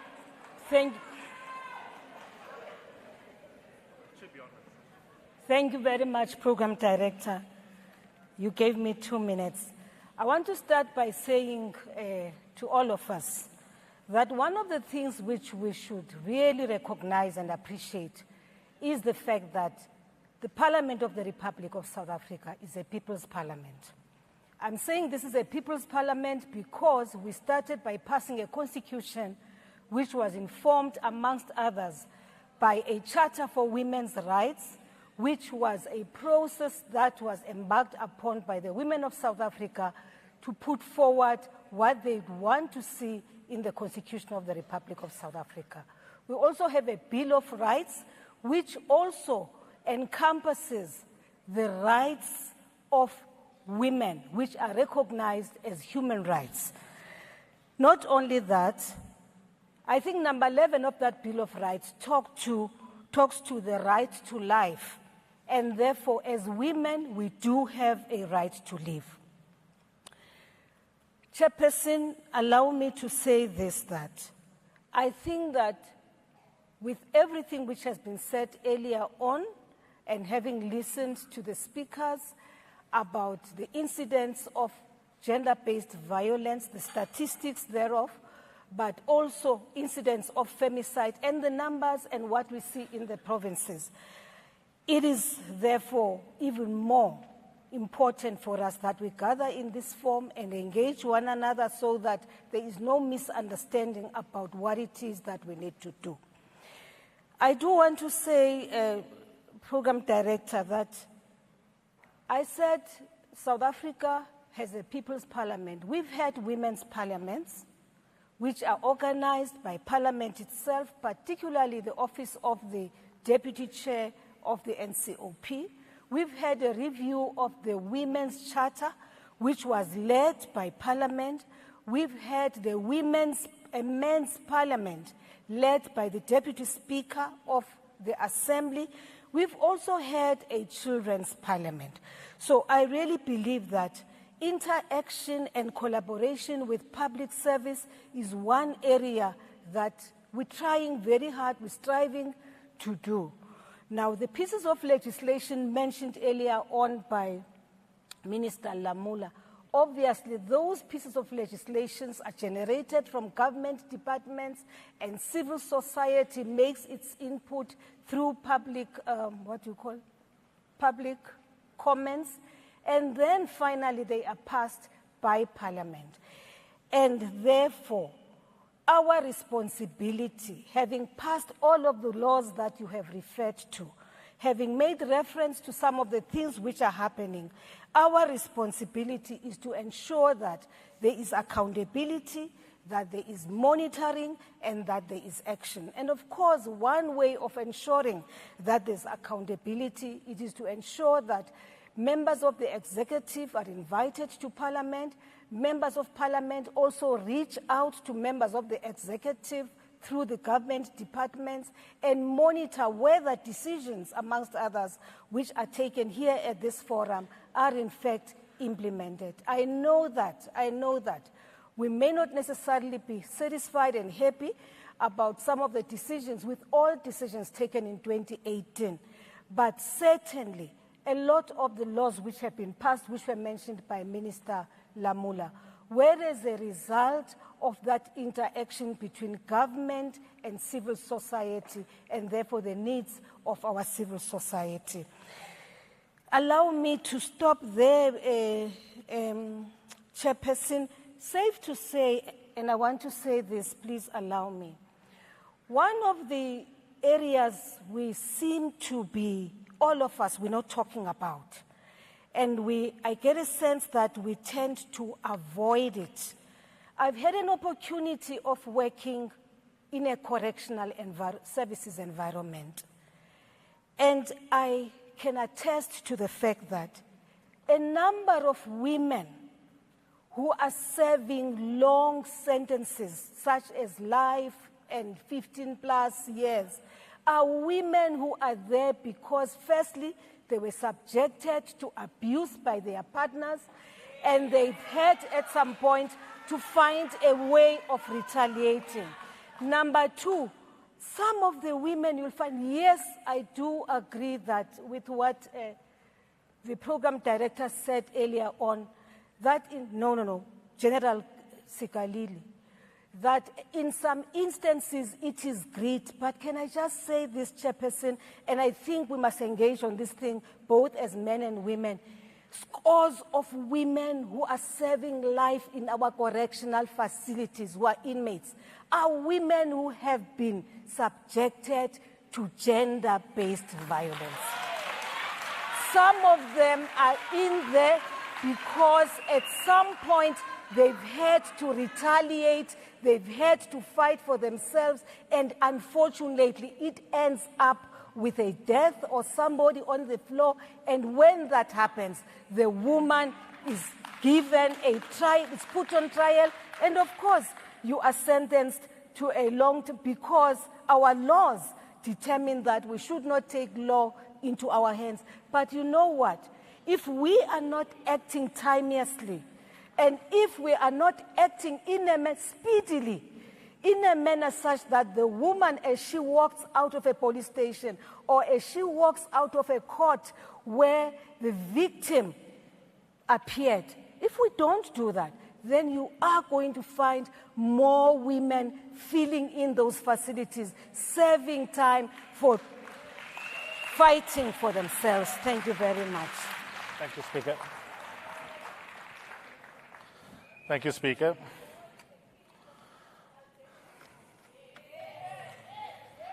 By the way, just out of interest, just a show of hands amongst my panelists. Who amongst my panelists, and if the answer is yes, just put up your hand, supports the decriminalization of sex work?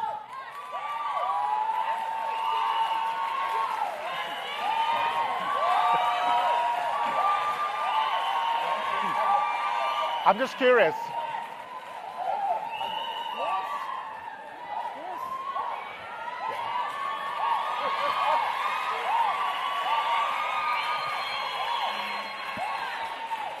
Let me answer that one. There seems to be a generational divide on the enthusiasm. Thank you very much. I do believe that many of you here do work with the Deputy Minister of Justice and Constitutional Development on this work, on the pending publishing of the bill, on the decriminalization of sex work. And once all the processes in cabinet are done, it will be published. Most of you have made inputs, and he has made that commitment. The Deputy Minister has made that commitment.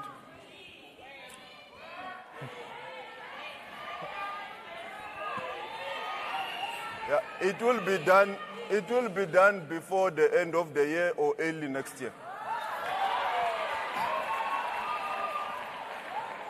Nondumiso, I'd like to invite you to come and address us. And I guess I've got a couple of questions, but you can pick and choose what you want to answer and just speak for about 3-4 minutes as our only civil society rep. The one question I have is just to outline the kinds of work so that we have a sense of it for the record of what civil societies are doing against all odds in our communities. But I also want to ask you 2 critical questions. How can we improve the relationship between civil society and the state? Because there seems to be still distrust. And the other critical question I wanted to ask you is, civil society organizations, and please let me finish the question, many of you will disagree. Civil society organizations are a microcosm of society at large. You are often on the correct side morally of many public policy issues, but it doesn't mean that you don't reproduce some of those toxicities, rape culture, hierarchies, masculinity.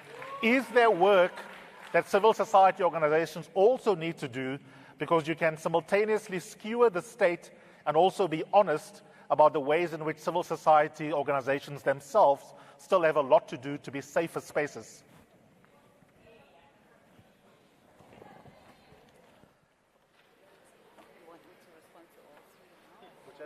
Okay, all right.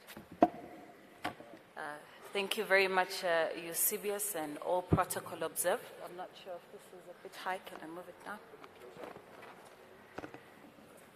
Yeah, it should be fine. Thank you so much. Again, you've asked me to talk about what civil society has done in addressing gender-based violence.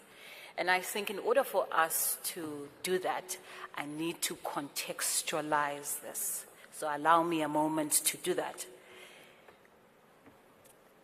I will have to, and I recognize that there has been multiple efforts by civil society to call for the state to take leadership, to account in addressing gender-based violence. It goes way beyond the 1st of August 2018, so there's been multiple efforts to do that. And of course, when we get to the 1st of August, under the banner of the total shutdown, a lot of women and gender non-conforming persons marched to various points, and they called for government to take leadership and to account for addressing gender-based violence. From there, the very same civil society asked for a gender summit, gender-based violence summit. It ultimately led to that. We were still there. We then moved towards the launch, the development of the National Strategic Plan. We were still there as civil society organizations. We then had the launch of the National Strategic Plan itself. We were still there. I must also mention that prior to the launch in April, there was an announcement of the hard lockdown. As civil society organizations, we were on the coal face. We were still there. We talk about the implementation of the National Strategic Plan. I can talk about a number of organizations in the room that have been involved in the implementation of the National Strategic Plan at different points, from conducting research, from providing shelters, even with minimal financial resources. We were still there. We are still here today. We are still here today. And we are calling for accountability, so we are still here today. Allow me, Eusebius, for a moment, just to also make a very important distinction. You talked about accountability, and that's really critical. Now, when we talk about state accountability, we're talking about a duty bearer. We are talking about particular obligations that exist in relation to promoting, respecting, fulfilling human rights. Those are clear in the Constitution. So ultimately, the state has the responsibility to account. We are still here. We are here for the next 2 days to understand what has the state done to address gender-based violence. And rightly so, Eusebius, you asked the question, what has happened to the National Council on Gender-Based Violence? We are still waiting for that response, because a part of our role as civil society, amongst other things, and Sibongile touched on this, is to hold the state accountable. And so we are still going to ask in the next 2 days, what has been done across the pillars? We are also similarly going to ask, what has happened to the fund, the Gender-Based Violence Fund? Allow me for a second to make reference to what I learned in the last few days. Some people refer to this as the purple book. This we cannot afford to walk or not make reference to, so I don't want to quote outside of this book. And this is the National Strategic Plan. It is quite clear on page 59 that the state has an obligation to fund the structure. And that the National Gender-Based Violence Fund, with resources mobilized from National Treasury, development partners and private sector. So we will ask again, what has happened to the council? What has happened to the fund? That ideally resources were supposed to have been mobilized by Treasury. So back again, I want to stress accountability is very important, but we need to understand that accountability is markedly different for different actors. For the state, it is clear in the Constitution, and I've touched on some of the pieces of work that civil society organizations are doing today in relation to the pillars. We remain committed, we are committed to that, and we are still committed to holding the state to account for that. I think I've taken long. I'll address the other questions later. Do we have roving mics? I want to get them to ask questions.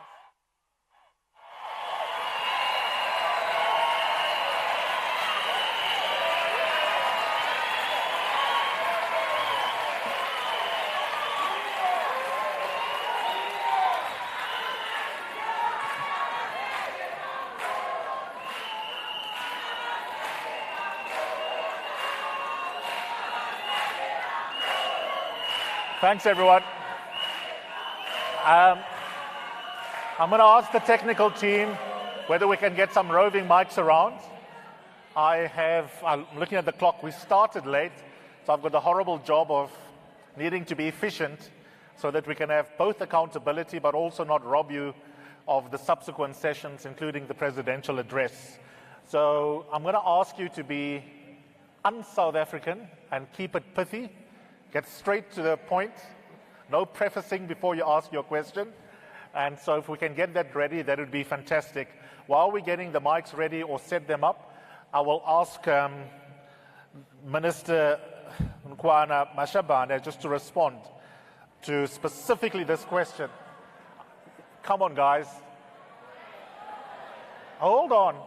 You cannot ask, I'm sorry. I have to, as a moderator, I'm here to ask questions of all actors. Civil society is also an actor that acts on society. But more importantly, if you're going to ask the government what happened to 1.6 billion, you better ask them to answer it.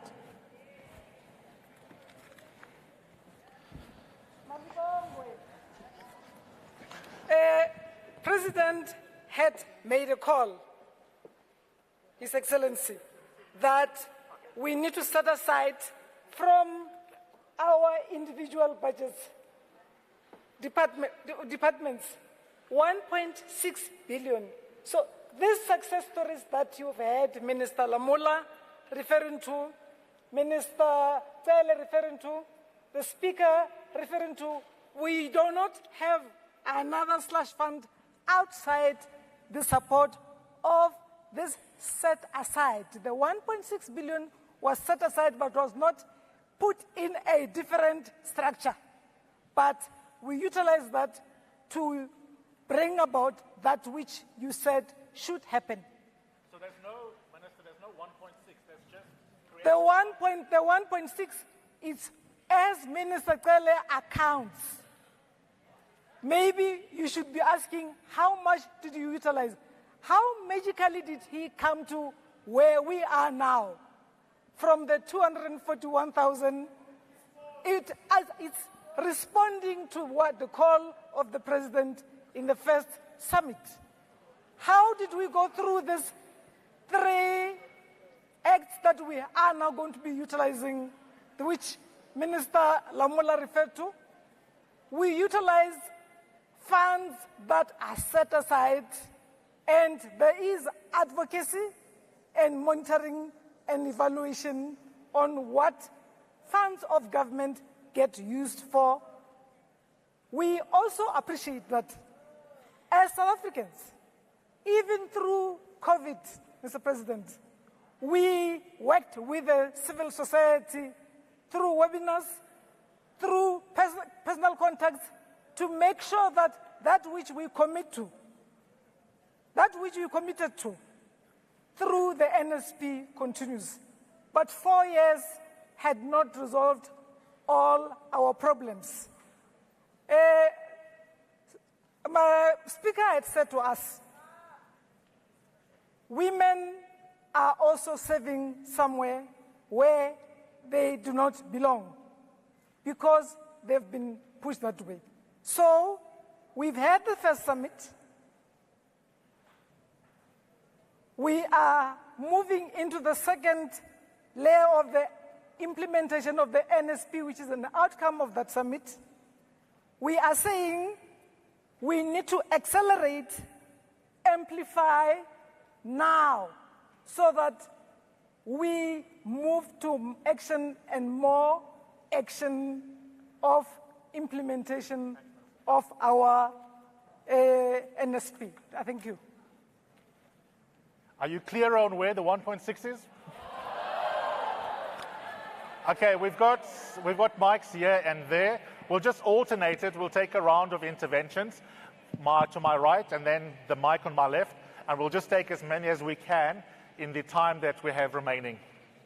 Hi, my name is Mandisa Kanyile. Thank you very much to the panel for addressing us.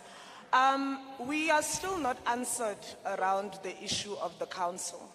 It was very, very convenient during COVID to change laws every 5 seconds. Things were moving like nobody's business. We saw what you are capable of as ministers when you put your minds to something. There is a second pandemic in this country. And this council is supposed to be the overarching structure that looks over the country response for gender-based violence and femicide. The fact that it keeps being pushed from pillar to post doesn't make sense. I would like an answer with a date and time by the end of this summit around this council. It is very important. Secondly, Miriam wanted to ask around the over 10,000 police officers that have been accused of sexual violence crimes, and only 50 of them have been charged. What is going on with those? Thank you very much. Thanks, Mandisa. Thank you so much, Eusebius, and thanks for the space. And I'm glad Nosipo raised that the GBV and even the council did not start from 2018.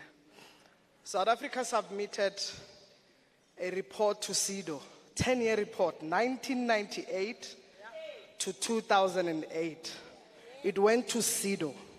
SIDO made a recommendation, of which those recommendations, part 5, was focusing on gender-based violence, which went, by the way, to Parliament. Speaker of Parliament, in 2012, Parliament resolved to establish National Council Against Gender-Based Violence. 12 years later, we still don't have. It was established, by the way. Former President Motlanthe was the patron of that GBV Council. It was disbanded by the Minister of Women in 2015. We need accountability.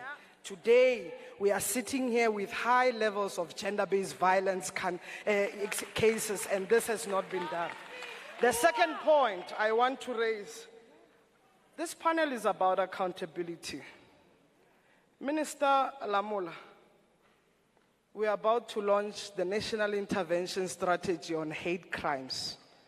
There's no budget. We met with you as LGBTI organizations who sit in the National Task Team. There's zero budget. How is our government going to account, implement, monitor with zero budget? How are we going to implement and respond effectively to hate crimes, to gender-based violence, and so forth? And last point, there was a report by CSVR that says South Africa is in conflict with itself because of gender-based violence. Let's not run away. We have a crisis in this country. Until we rise and account, one, on shared responsibility, shared accountability, and see the work that is done by civil society wholeheartedly. Thank you. Hello to everybody. My name is Sihle Sibisi, founder of Kwanele Foundation. I'm representing Gauteng. Minister Maite and all the ministers here, can we drop the card of saying apartheid, apartheid? We've gone past that. Ne? Right now, you guys used your AK-47s as weapons against the apartheid regime. We as NPOs are using our voices without resources from the very people to make sure that we amplify our voices against gender-based violence and femicide. So if you are here, I was saying this morning, wow, thank you for this summit, because for the first time ministers, or maybe the second time, ministers are going to hear the truth of the reality that we see on the ground. Minister, you were standing there saying, as a woman in South Africa, I am not safe. Minister, you have bodyguards. You cannot compare yourself to us. Minister, I am a single mother with 2 kids who is widowed and who is not safe because I am the founder of this organization. I am continuously silenced and threatened by people in power. Why do I say that? We deal with cases that target people in power. Next thing you know, Sihle CBC is dead. I'm trending. Because your people are trying to silence us. Mr. Begikele, you're telling us about 4 laboratories in the whole country. Babkele, COVID-19 came. You as ministers and presidents were able to get money out of the rocks, grasses, water to make sure that people, even in the rural areas, were educated about COVID-19. How do we know this was done? It's because even ugogo ongakwazi ukhuluma isiNgisi knew that she had to wear a mask. So if you are showing us, Minister Maite, a workbook saying it must go to our society, what about our grannies who can't read? What must happen then? Mr. Kele, SAPS, behind the uniform is a man. You are failing to give your officers counseling. That is why when we go to police stations, they are inundated with their own personal issues from home that they cannot give us attention for cases that need to be done. You are failing to put money to train them.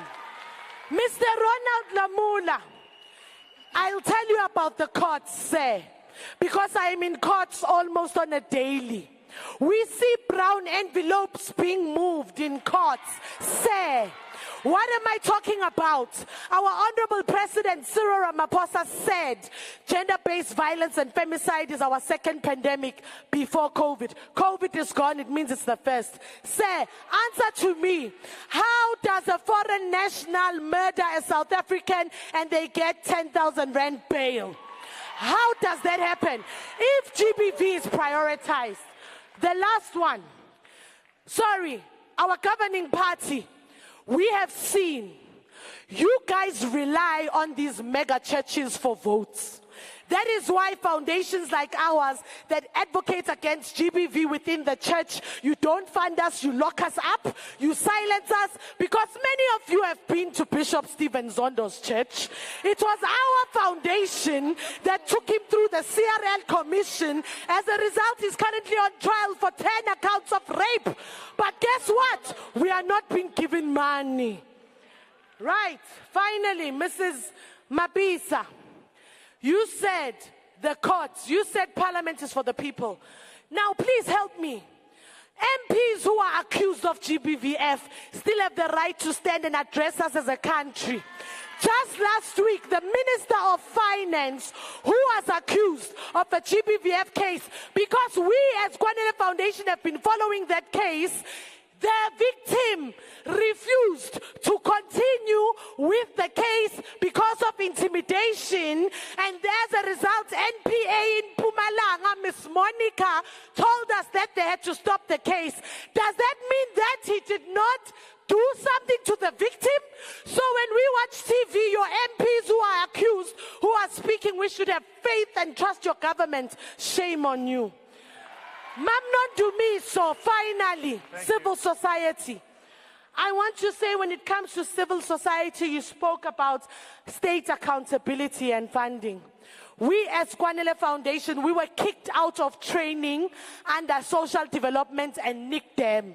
Because we discovered when they did training for us at OR Tambo, half the people who were invited there to be trained were people who were not part of NPOs, young people who were promised jobs. It was another way for them to siphon the money.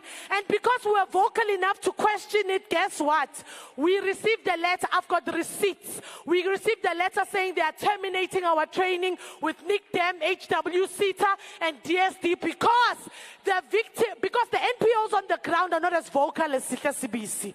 And because I am Sihle CBC, I speak truth to power. I would ask these questions to say, why do you take people and say you are promising them jobs because you say they'll get stipends, and yet there are many NPOs on the ground who are not being trained? Guess what? As a result, Mr. Sibusiso Malope of DSD and his team have blocked Kwanele Foundation on all platforms. Money is not given to us. We are blacklisted because they say CBC speaks too much. And I say I'd be damned if I were to be silenced, because I am a survivor of gender-based violence and femicide, and I will not turn a blind eye. So shame on you, shame to our government. We see you, how you siphon money around. With or without your money, with or without your training, we will soldier on.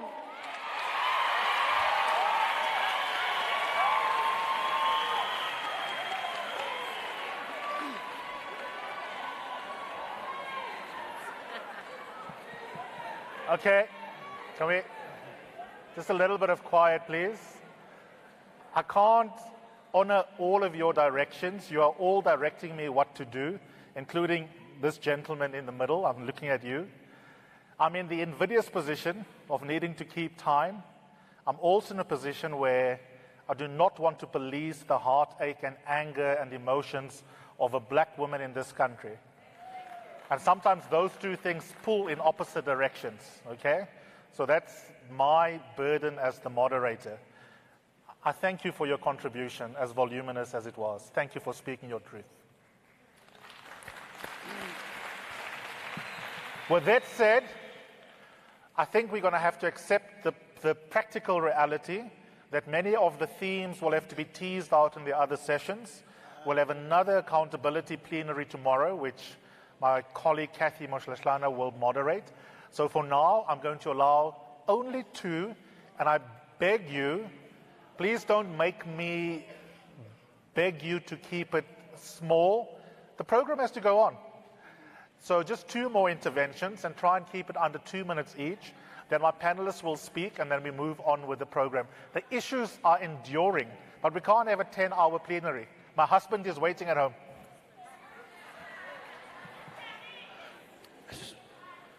I thank you for the opportunity given. My name is Gallagher. I am the Minister of Safer Sex in the country. Minister Lamula, they say history, based on the history of this country. I remember when we first launched the NSP around comprehensive for sex workers' health, that the president, now president, also was launched in Newtown. In that plan, it's almost since 2016. He called for ways to look into the decriminalization of sex work. The very same president he was by then sitting in Senate. I was sitting with him. 6 bodies are found here in Gauteng. Sex workers, I was at the mortuary. These are black women, because we have seen the way our media, your celebrities are there. Each time when they protest sex work, they put it as a black women thing. It's almost 60 years. You must correct me, I've never done law. Almost 60 years when the colonizers through Cape Town, they come and criminalize what black people were doing, especially black women. 60 years, today it's 2022. This country managed to legalize LGBTI. The very Sexual Offences Act and the moral laws for LGBTI are the same laws that are arresting sex workers. Minister, 1 minute is remaining.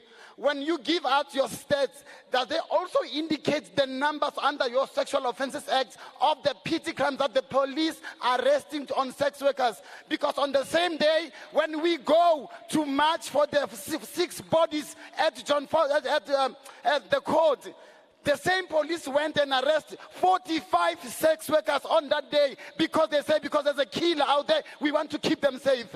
In the same plan, Minister, the biggest conference going to happen of the ruling party in this country. Some of you are not going to come back as ministers after December. How will we know that the 2024 time framework to decriminalize sex work, who are we going to hold accountable? Because in this country, we use morals, we use religion, we use culture to give people what is based. My body, my business. When black women say 315 that the Ramaphosa, it's not enough. We want more. Can we start engaging? Let's just police on them. I saw you on TV the other day, going lower, the people were shot. I've never seen even the MEC, maybe it's probably of the safety of Gauteng, going to the same scene where 6 women were murdered by a 21-year-old. This, it means sex workers is still being stigmatized in this country. It's still seen as a poor black person. That's why your police minister, I saw say, they will never go to Santen and arrest those cheese girls who does the sex work at your Michelangelo's. But they will always go, La Konagum Nyamanjao. I'm order to that.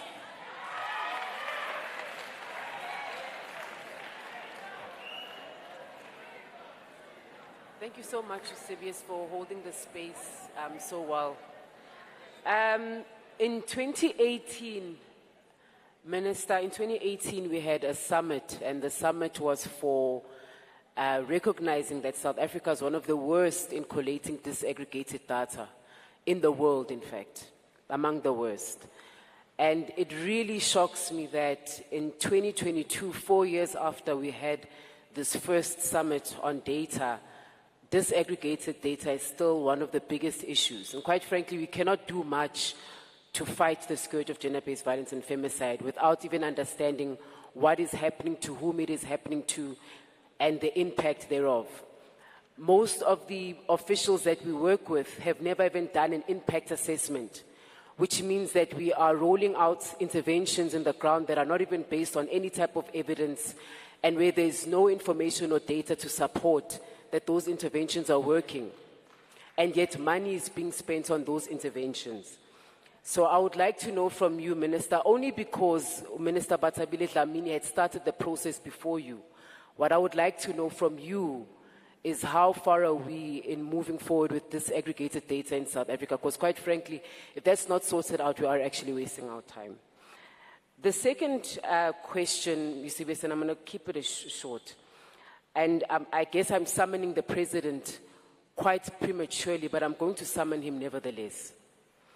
Mr. President, in 2019, we marched to the Johannesburg Stock Exchange to hold the private sector accountable in this country, asking for a 2% tax levy on all JSE-listed companies in the country so that they can be held accountable for their own participation and complicity in gender-based violence and femicide in this country.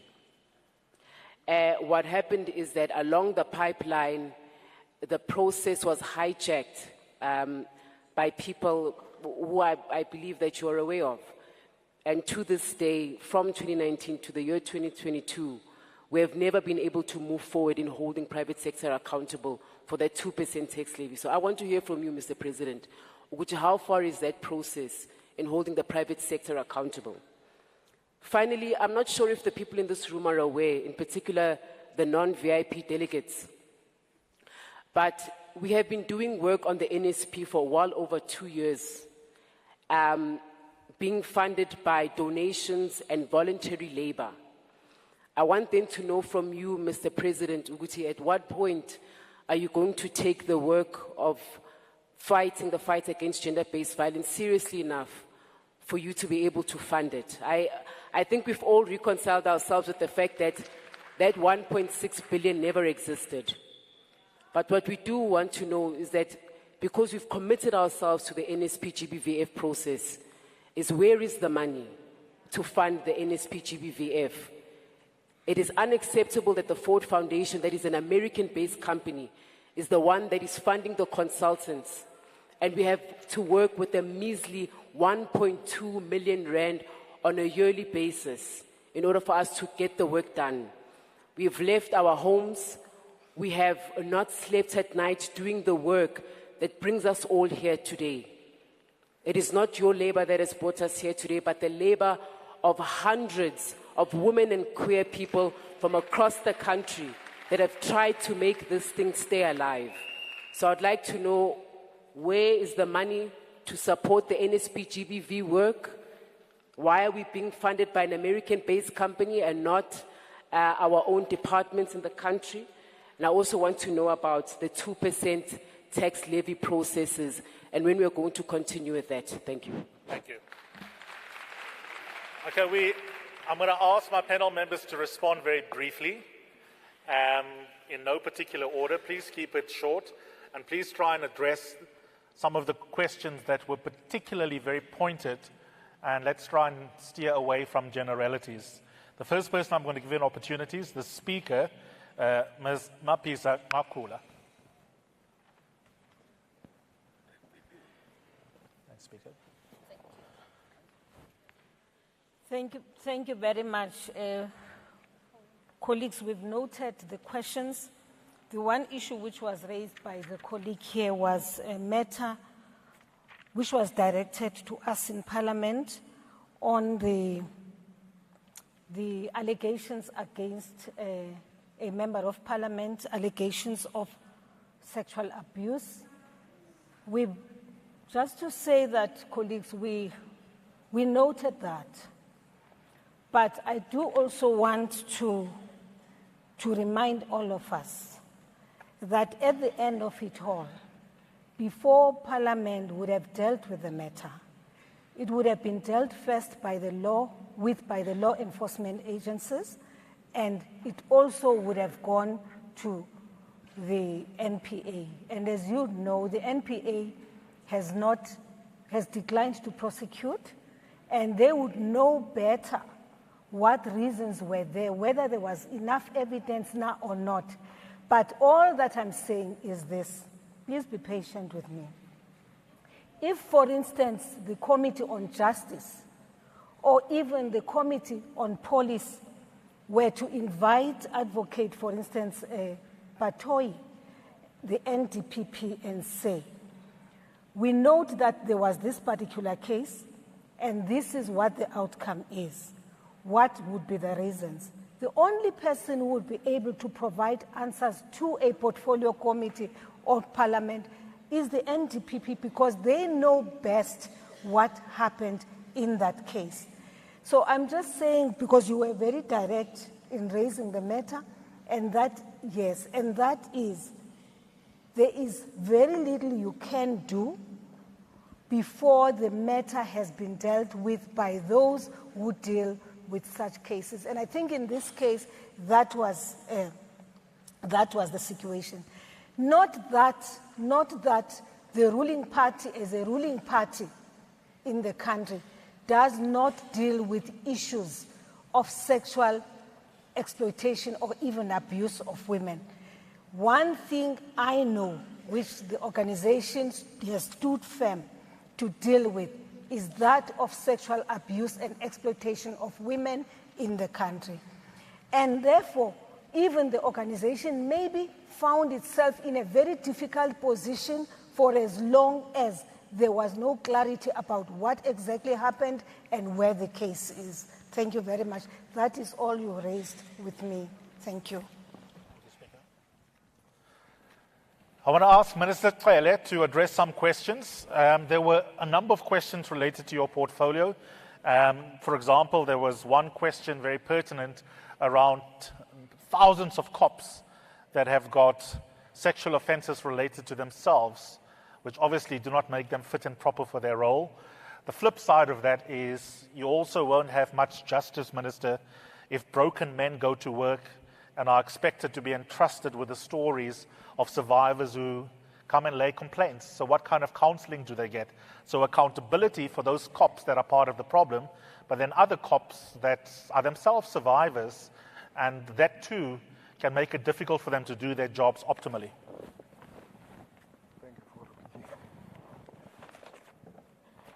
Thanks. Well, indeed, you remember that the police are policed by the IPID, are also policed by the Secretariat, are also internal structures like ACU, which is a unit that looks the corruption within the police. But dealing with this, police face double trouble, especially female police. Some of them, they are abused by their own colleagues within the organization. And then there are members of the South African police, especially the male, that will abuse the people that they're supposed to protect.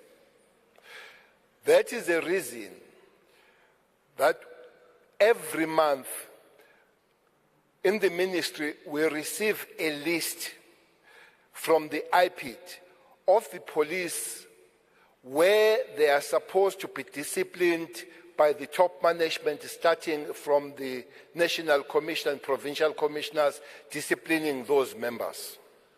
We receive the list that is referred to the NPA for those police to be prosecuted.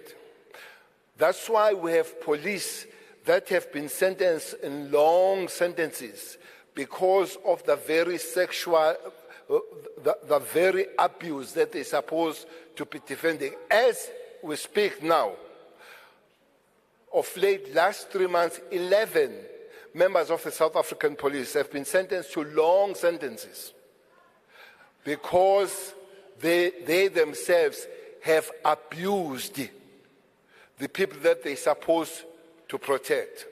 But within the police, we have a section of wellness where police are counseled, but we also talk to other organizations.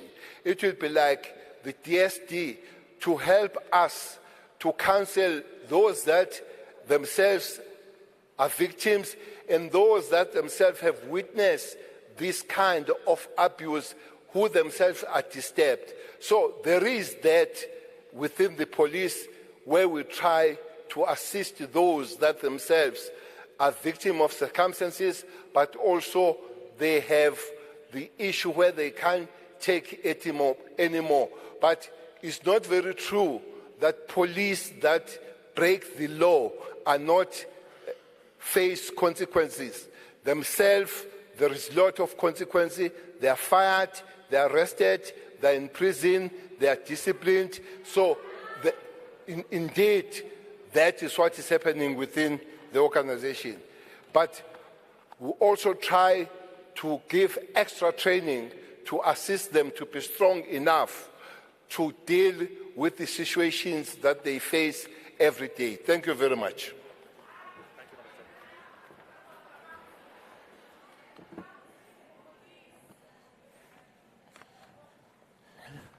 Okay, thanks, Minister.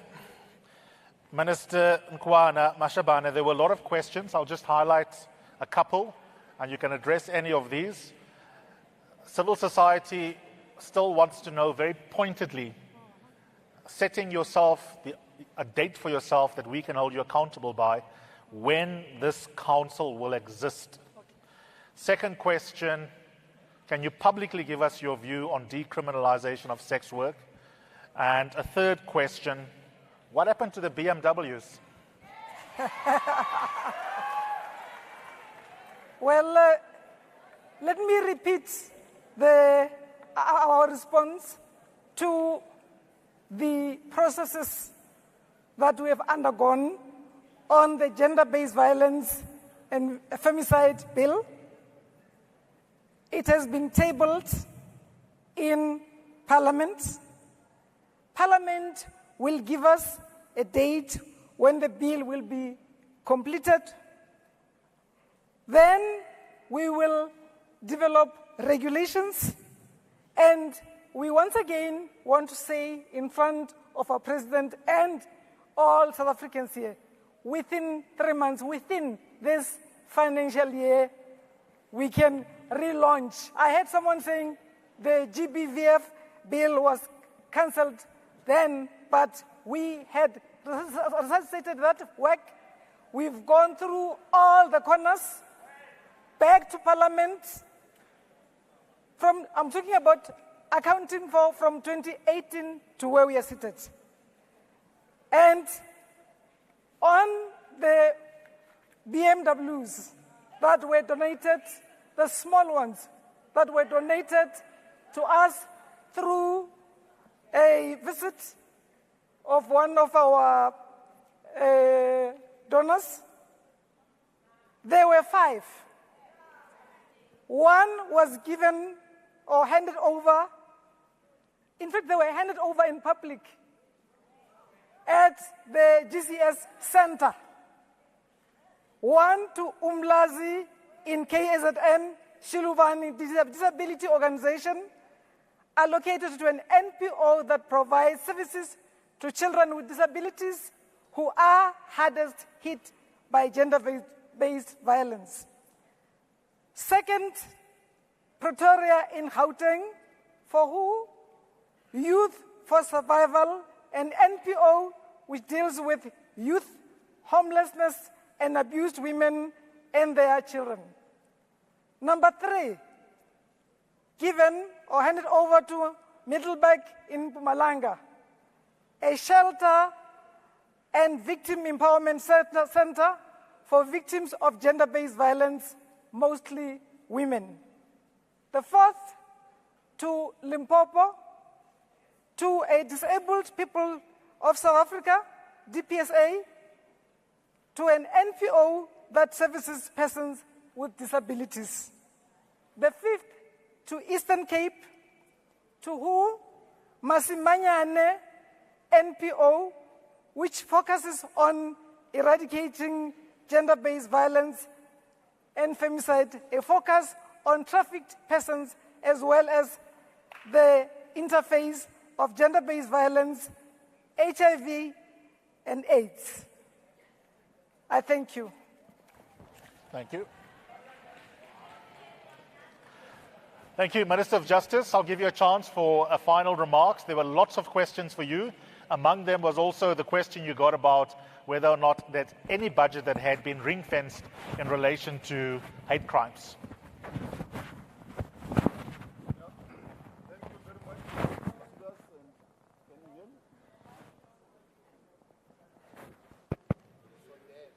Yeah, maybe it's because I'm very tall.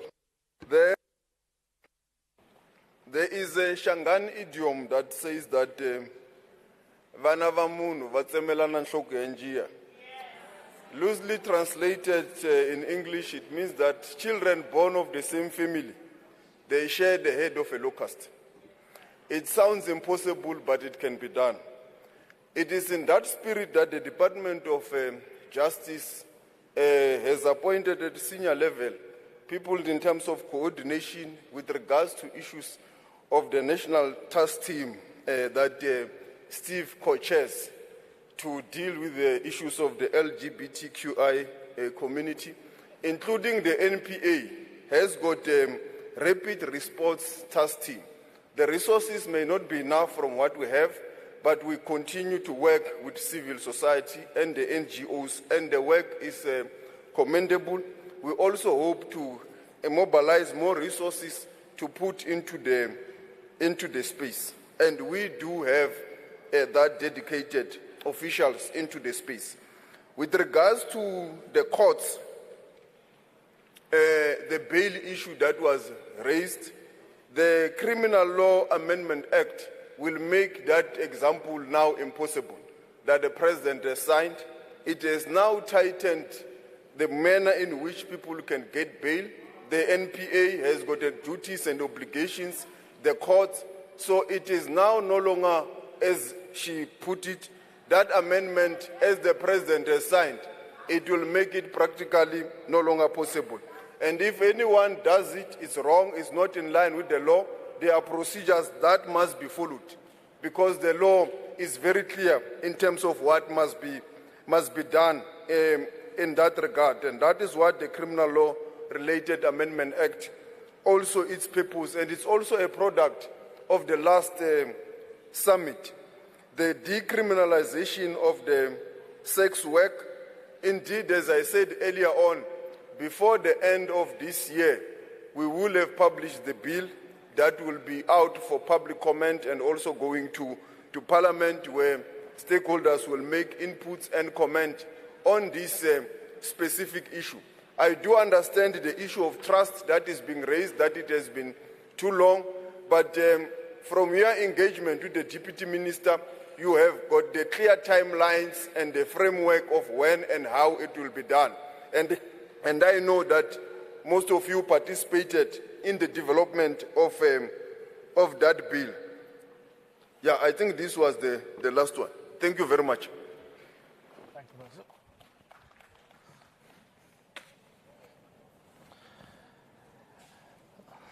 Last but not least, or in fact, second last, before Nondumiso speaks, we do also have some young adults here from the Children's Summit, I think. Can I have one of them contribute, and can we please listen? This conversation needs to be thoroughly intergenerational. Children are one of the most vulnerable groups, and we often speak about social policy in relation to children, anthropologizing them rather than recognizing they too have agency.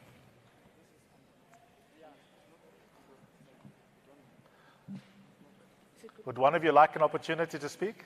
Okay. Good morning to the House at large, all protocol observed. I am Midrand Pretorius, representing the Northwest Province.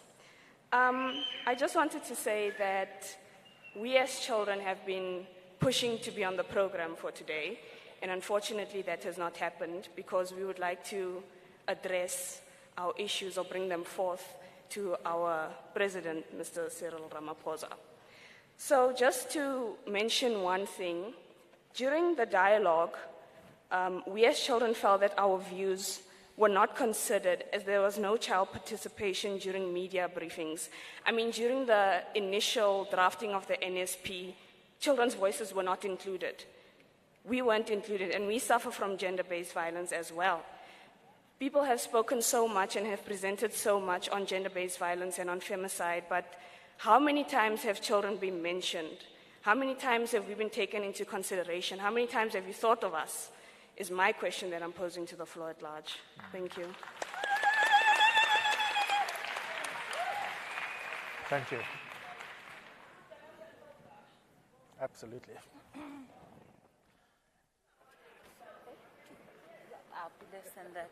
Thank you so much, and that's a very, very, very, very important question. And I must also add that in the 2 days that we will be here in the caucuses, there will be discussions around children, there will be discussions around persons with disabilities, and we will all be working towards how do we accelerate, how do we amplify, and more importantly, how do we make sure that the voices, in this case of children, are not left out of this conversation. I also want to stress something that's really important that was raised by the colleague from Gwanele Foundation, and I need to stress again, civil society organizations are working with shoestring budgets. If no budget at all. If no budget at all.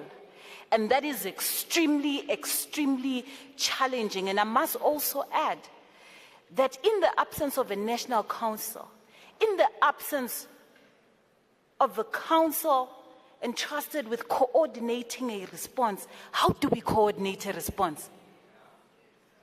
Because that is really, really, really worrisome. There's another thing that I want to stress that was raised by colleagues here, and it's actually stated in the National Strategic Plan, and I want to quote it quickly. On page 44, it says, strengthening multi-sectoral coordination and collaboration must be based on relationships of trust. It will take trust for us to collaborate. It will take transparency for us to know what is happening with the IMC. Because as far as we are concerned, we're not sure of the decisions that are being made at IMC level. We don't know what the terms of reference look like. I don't know if anybody has even seen the minutes of the IMC. But yet, the role of the IMC remains very clear in the National Strategic Plan. So I think it's really, really, really important, Minister, that we look at that. And I'm going to move away because you're going to... Thank you. Thank you.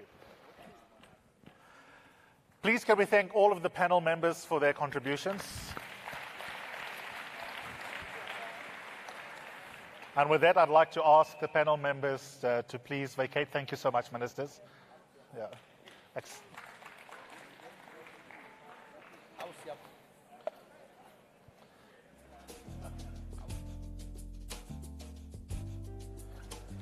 And just before we go into the next item, okay. So thank you to all the ministers. My deepest apologies, we couldn't take more interventions. It's just because the program has to move on. And in the last 20 seconds, what I do want to say, not wearing my hat as a moderator or as an analyst, but as a South African and as a male, thank you for everything you do as civil society organizations. Patriarchy and violence does as much damage to us as men as it does to you. Please, can I just conclude? I myself am someone who's a victim of rape, and if I have one regret about this space, it is that survivors are always the ones who are asked to lead in terms of how is the way forward. And I hope that many men, not just in the audience, but I know this is being broadcast, will take the opportunity to self-examine what do we do as men to make sure that we behave differently rather than expecting women to be leading a conversation about their victimhood. Thank you so much for being part of the conversation. Thanks, bro.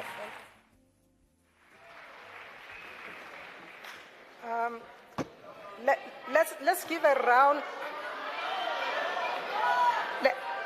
Okay, first of all, let's give a round of applause to those that have asked questions and ministers.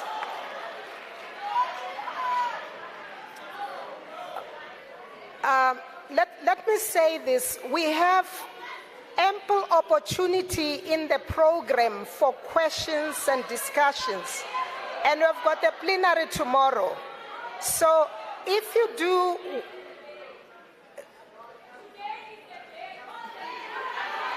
No. We have allocated 2 days for this summit. Come and help me here. Come and help me here. This is an agreement that we have between government and civil society. We have agreed to have 2 days of discussions. You want to come and help you out?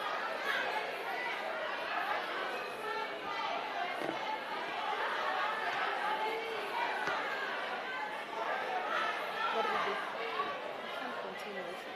Otherwise, it's going to be very long. The program is going to be done.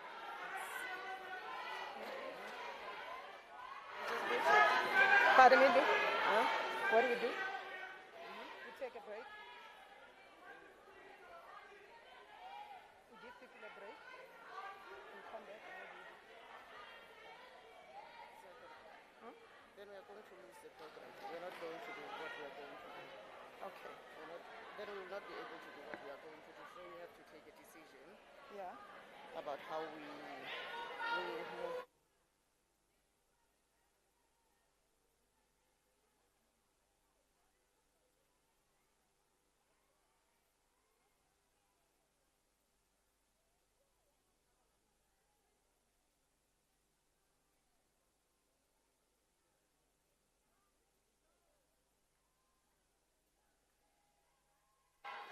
Okay, what we're going to do,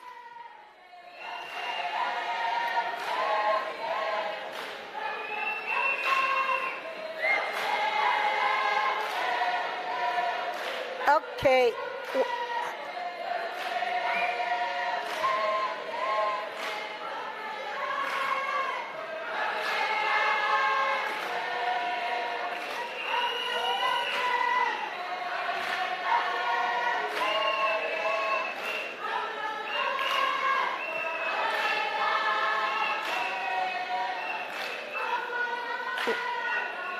Hello. We're going to take a tea break. Tea is ready. Come here. Come this side.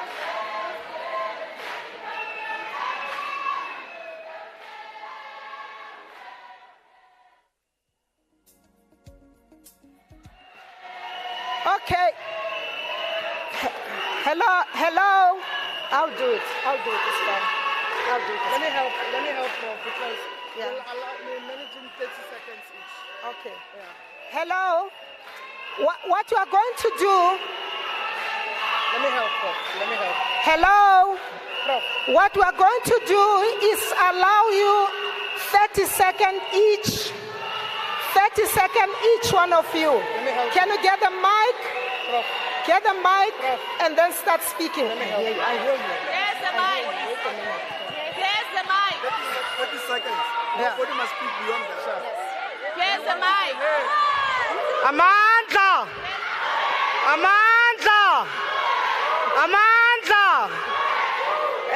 Comrades, asibopheni ke.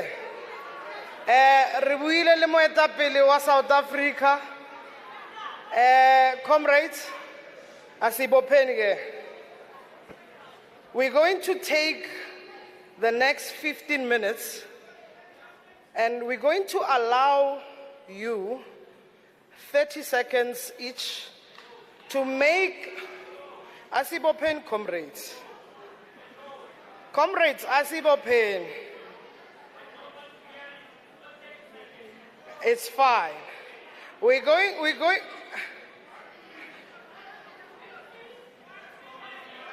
Sharp. Mamelanke. Comrades, let's not waste time because we have asked that let's allow, before the president speak, that you be heard. Can we do that? Are we going to cooperate? Perfect. So I've asked the two moderators who are here that we assist the process. The president is here, the ministers are here, and all the dignitaries are here. I'm going to request we move like this. Sharply, I've got the timer to assist. We listen to the points. Can we do that? Perfect. We'll start with you, Comrade Rosie. When will the sexual offences register be made public? What happened to no bail for abusers and rapists? Mr. President, there were many victims and survivors of the 2018 summit. What happened to them? More importantly, where is Martha? Thank you so much. That side. This is to Minister Lamola. In 2007, the National Register for Sexual Offenders was issued. It is no use having an act that's not implemented. High teenage pregnancies, primary and secondary victimization, because from CJS to psychosocial services, we don't have a vetting system in place. Last one, Minister Lamola, our victims are savagely cross-examined during court. Can we have proper court preparation to make our people strong, to be able to respond to learned people cross-examining and violating them? Thank you. Perfect. In the morning when I came here, I just felt like this summit is null and void. Yes. President, where is the Department of Social Development? And I'll tell you why I am in need of social development. Social development was given power by the Victim Empowerment Charter to coordinate all the departments in making sure that the Victim Empowerment Program becomes a success. All the questions of fundings and everything, they were supposed to be answered by them.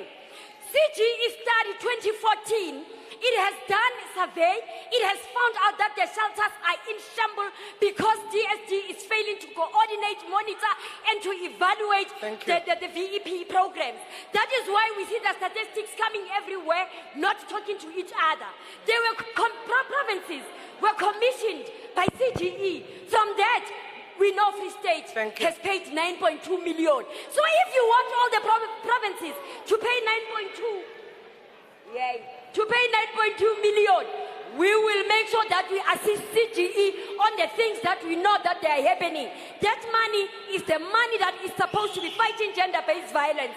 The issue of funding, DSD was told to say they need to increase. Thank you, comrade. We have a long list. Good morning, Lebogang Motau from Free World Initiative representing Gauteng. We just want to say we as South Africa are the rape capital of the world. We've got a woman raped every 25 seconds. 1 in 3 women will be raped, 1 in 9. We've got a minister of police who tells a woman you are lucky you were only raped by one person, or is highlighting the fact that you are the person that was arrested is because he is he's a serial rapist. What does that mean? If you were raped only once, then that's okay in South Africa. If you rape only once, that's okay, you can go home.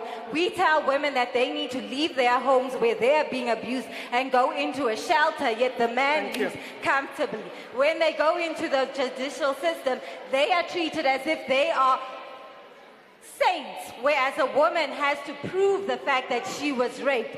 Leadership needs to do better by us. Thank you. Thank you. I'm a researcher from the South African Medical Research Council. I would like to make a correction of an omission around the femicide prevention strategy. The program, the development of the strategy was commissioned by the Department of Justice and Constitutional Development, working with the promotion of rights of vulnerable groups led by Advocate Kambula. And then the second point that I want to make is to actually ask and address the President and everybody that works with you. What will it take to fund gender-based violence prevention that works?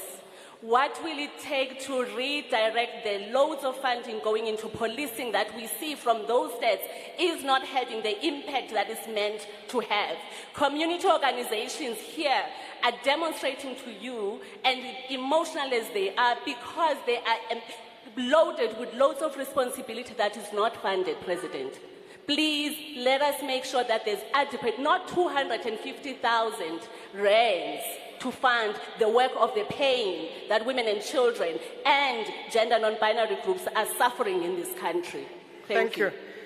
I'm going to ask for caution. You know, there were people that were remaining on the queues before we reopen this session. Now, I see the queues are increasing. Remember, no, I saw it. I saw it. Remember, we have 15 minutes for this session. So let me take that hand. Umbonile, that's why she's sitting down. We as a comrade. Thank you very much. My name is Chloe Homer from Safe Space Non-Profit Company. Firstly, I'd like to request that this database from this summit not be utilized and not abandoned to ensure that civil society is included in all talks and discussions going forward. I'd also like to propose an accountable and transparent funding workshop open to all registered MPOs and MPCs to ensure funding is readily available. And I'd also like to make one more point about a convicted rapist who is serving as a mayor in the Kannaland municipality on the Garden Route. This shows that our government is not serious about gender-based violence by allowing convicted rapists to act as public representatives. And for the sake of politics, we cannot allow this. We need to set a better example. And one more point, we need to drive to recruit more female officers in the South African Police Service. Thank you. Yes, Comrade. Thank you very much. My name is Pete Lengwabala from Beauty by Nature National Albinism Society. I'm very disappointed because out of all the presentations I've had this morning, none spoke about albinism. Mr. President, maybe it is the way of avoiding albinism as a disability. We had a march in 2018. Till today, we do not have any response from the Office of the President. And today, ministers are really talking about issues of gender-based violence, of which albinism is not part of that. It is very much amazing. Albinism people, we are ignoring their killings. We are dying. We have a serious challenge coming to GBV. If albinism is not a disability, can the president declare or the government declare? Because I don't get it why albinism people must be checked based on their eyesight by SASA, while the albinism skin itself is a disability.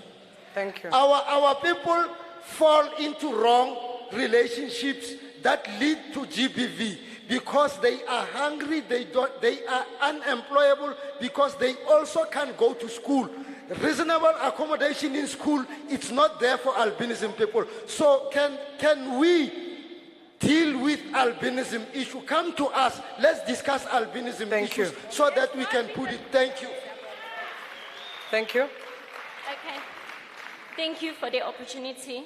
I would like to find out from the funds that has been allocated to say how much that has been allocated or that was given to health.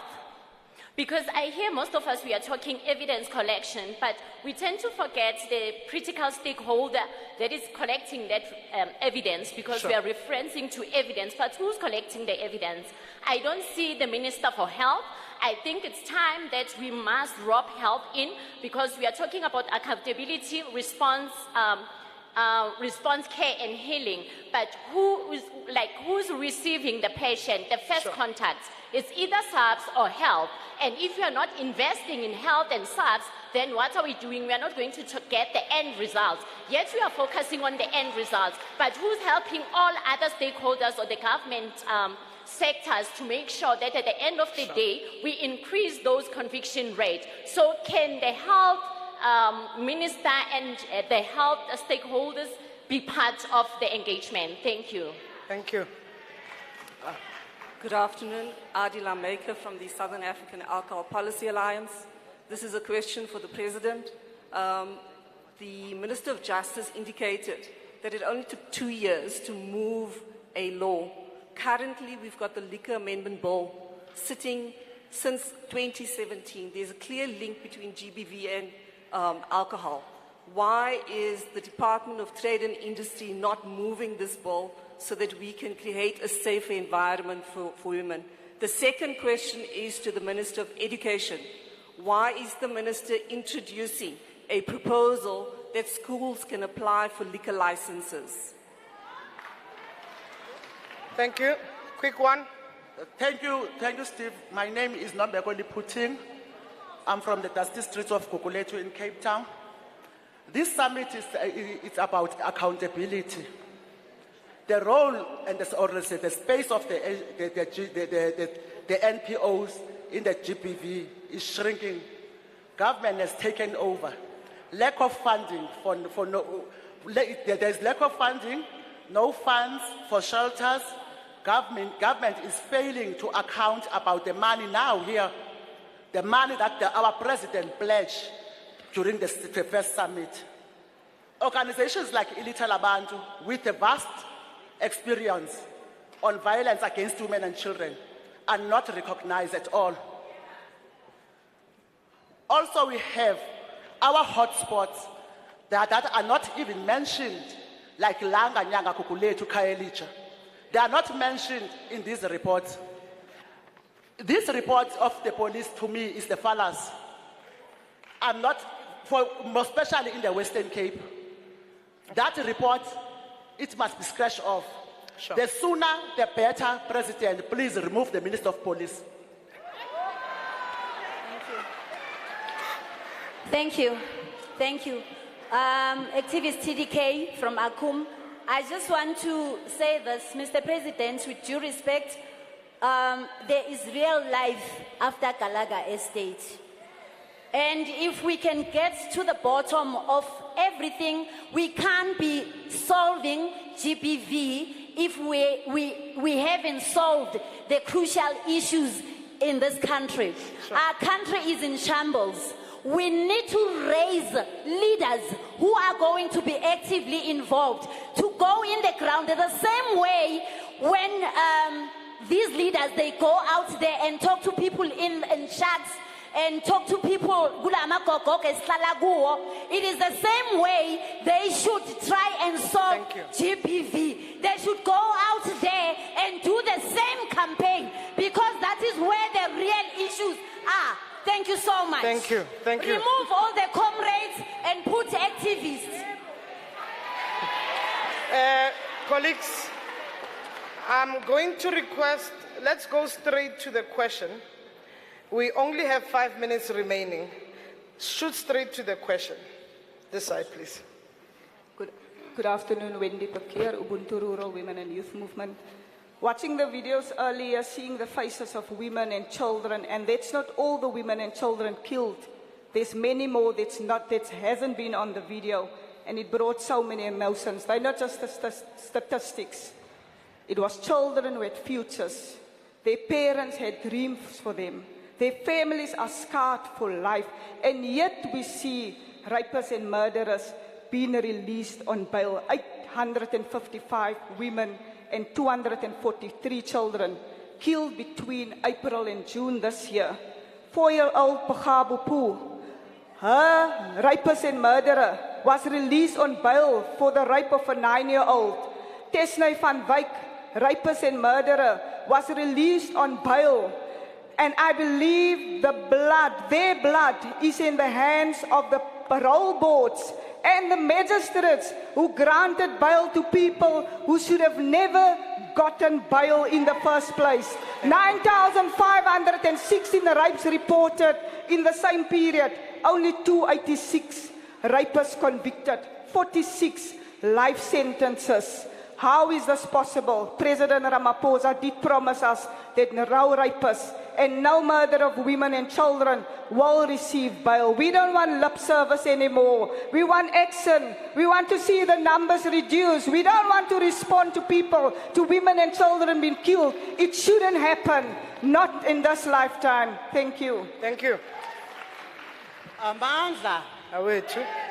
President, what are you doing about the departments who are not submitting monthly reports to your office on their role and responsibility on GBV? Today they are here, beautiful, dressed, but there's no report. Number 2, Mama Mapisa Ngabula, Parliament, what are you doing about our leaders who you have put in positions, and when they are involved in issues of GBV, they are still in those positions. And that doesn't show us that as Parliament, you are really serious about dealing with the issue of GBV. We know they have rights, but as a leader, even if it's alleged, take those people out so that we can see that you are really serious about it. And also, Parliament, where are you with our Convention 190? The last one, the 2018 summit, we talked about the issue of women who are not getting parole. Today, you don't give us the report, how far is it with those women? With the bills, we were part of it because we have inputs, but the action, where are those women? What are you doing about them? Thanks. Thank you. Thank you very much. I'm Sfiso Mkondwane from Mpumalanga. President, one of the bills in the Constitution says right to life. My question to you is, how do you measure an innocent child, a 4-year-old that was cut into pieces and murdered? How do you compare a child that the perpetrator cut her private parts so that the penis can be big, or the vagina can be big enough to enter? How then do you measure the life that we're talking about in the bill? In 26 June 2019, I sent a letter to you, President, as well as Minister Lamula, and 4 things that I raised. The first one was that every rape child and every case that has to do with sodomy and attempted murder should be added. I'm sure we have enough senior counsels, we have enough members here to make that happen, because maybe you would need to understand the psychological as well as the physical part of a child when he's being abused sexually, that you would know that we need to amend an attempted murder with that rape charge. Secondly, Section 12 of the Child Amendment Bill. It says the minister can give consent, or he can sign. He can sign that the child might get married. Then my question to you is, isn't it that you are abusing the very same rights of a child in Section 12 of the Child Amendment Bill? What kind or what situation would lead a minister to sign off a marriage of a child? And lastly, in connection with the parole board. I'm taking, you are the last person who's speaking. Comrades, I've asked for cooperation right at the beginning, and I've requested 15 minutes as we have requested here. Thank you. So you are the last. Can I request, colleagues, we won't be taking any more speakers. This is the last speaker. Thank you very much, Program Director. My Honorable President, ngithi asiphelelanga if the Minister of Health is not there. The person who's speaking here is a qualified clinical forensic nurse who acquired his qualification from the University of Free State. Okay. As the clinicians, we have a problem or limitations which we wanted to address with the President. So all the statistics which were reflected here by the Commissioner and the Minister of Correctional Services of DNA, these are the professionals who collect all those evidences, DNA evidence, who go to court to lead evidence as expert witness. They are today, other departments, proud of the conviction rate. We are the professionals behind that.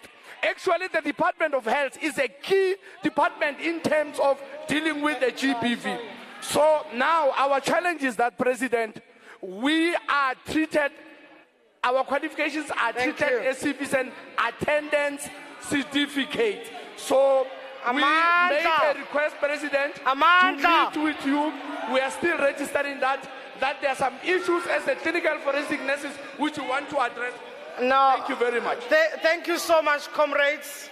Thank you for all the input that has been provided. We are sorry we can't take all the points. Comrades, President is going to speak.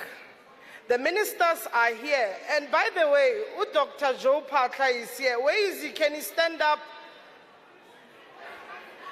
There he is. There's the Minister of Health. So, comrades, I'm going to request, Asibopen. I'm going to request.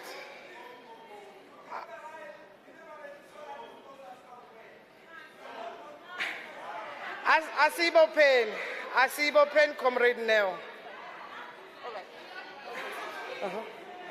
I'm going to hand over to the moderators. Okay. Summit delegates, we have an important decision to make.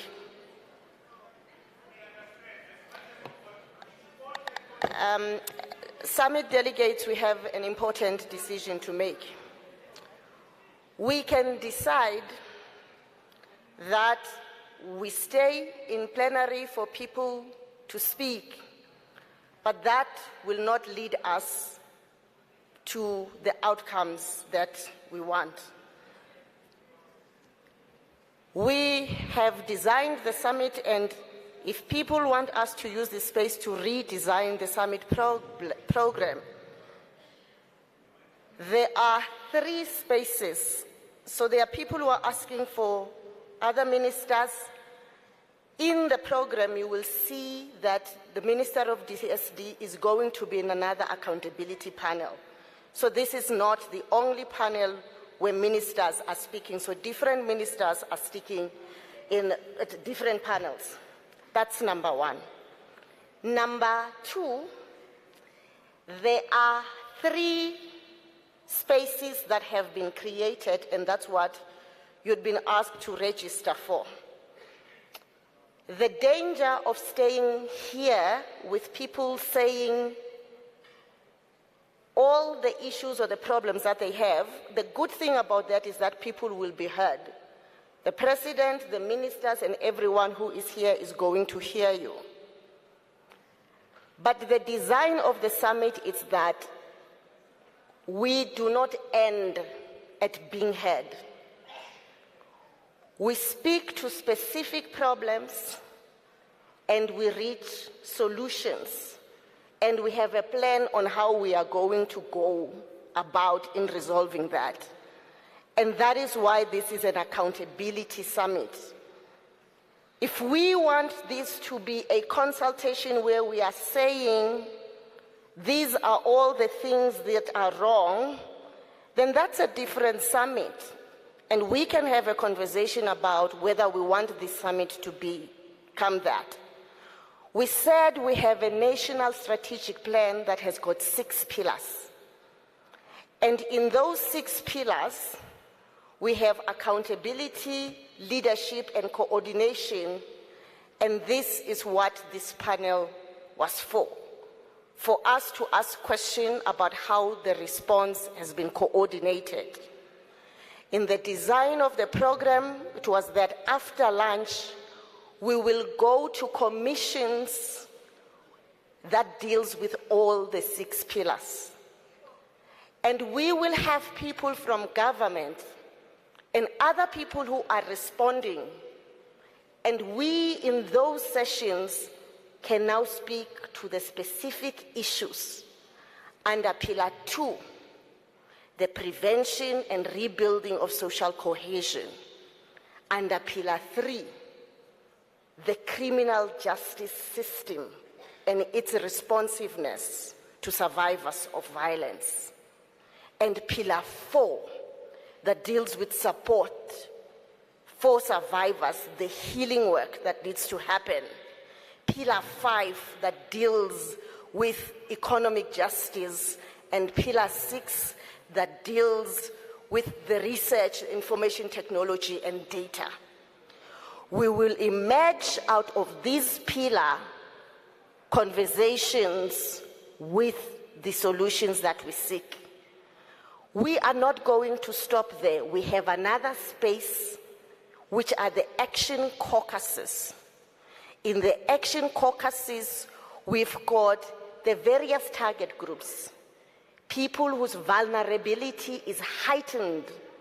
You know, whether we're talking about young people, the elderly, people with disabilities, LGBTQI people. And in the same session, we have different places for people who are service providers, who are answering the question of whether we, in the NSP, are able to respond.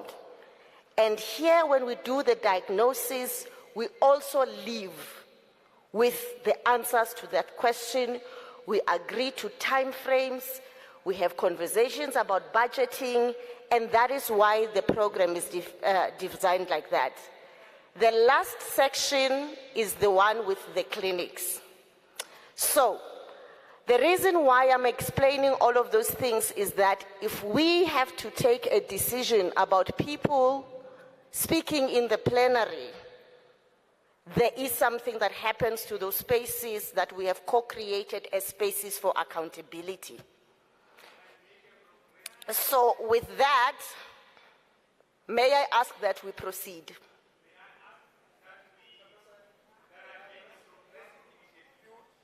Let us be provided a platform. Can I address you just 10 seconds? So, can I want to assist you. Right. So, these questions that have been asked now. May I assist you? Yes, please. We can be provided. We can be provided with a platform technologically where we can pose our questions. No problem to that. Okay, in the build-up to the summit. Okay, secondly, sorry. May you please then, if that is not done, please tell us who to go to raise concerns while other things are still going on. We don't want to disrupt anything. Okay. We just want to register concerns. That's okay, that. fine. For people in civil society, there was a link which we will make available to everyone where people were asked to input those accountability questions that people are here. So it is possible that it did not reach everyone, but there is such a link where people can do that. So the responsibility now is to make sure that that link is provided, and we will make the information available there outside in the clinics. So thank you for that progressive intervention. Yes, please. Hello? No, thanks very much. First, let me apologize for our continuous plea and demand to speak, though we are running short of time. We are not unruly. We don't want to disrespect any person. I'm not giving any mandate to speak on behalf of anybody, but I want to make a humble plea that we all sit down so that we don't push anybody to look at us as ill-disciplined people. Just in the spirit of women and children who have died, let's sit down and allow the process to continue. Thank you. Right. Thank you very much for all those interventions, and thank you very much for the people who are sitting down. We are very much behind time, and this will be the convenient time for us to break for lunch. I think we have to come back for lunch. It's over after 1, and there hasn't been a break. Okay. All right. What's the time now? It is 1:10 now. May we please come back at 2 o'clock? So thank you very much.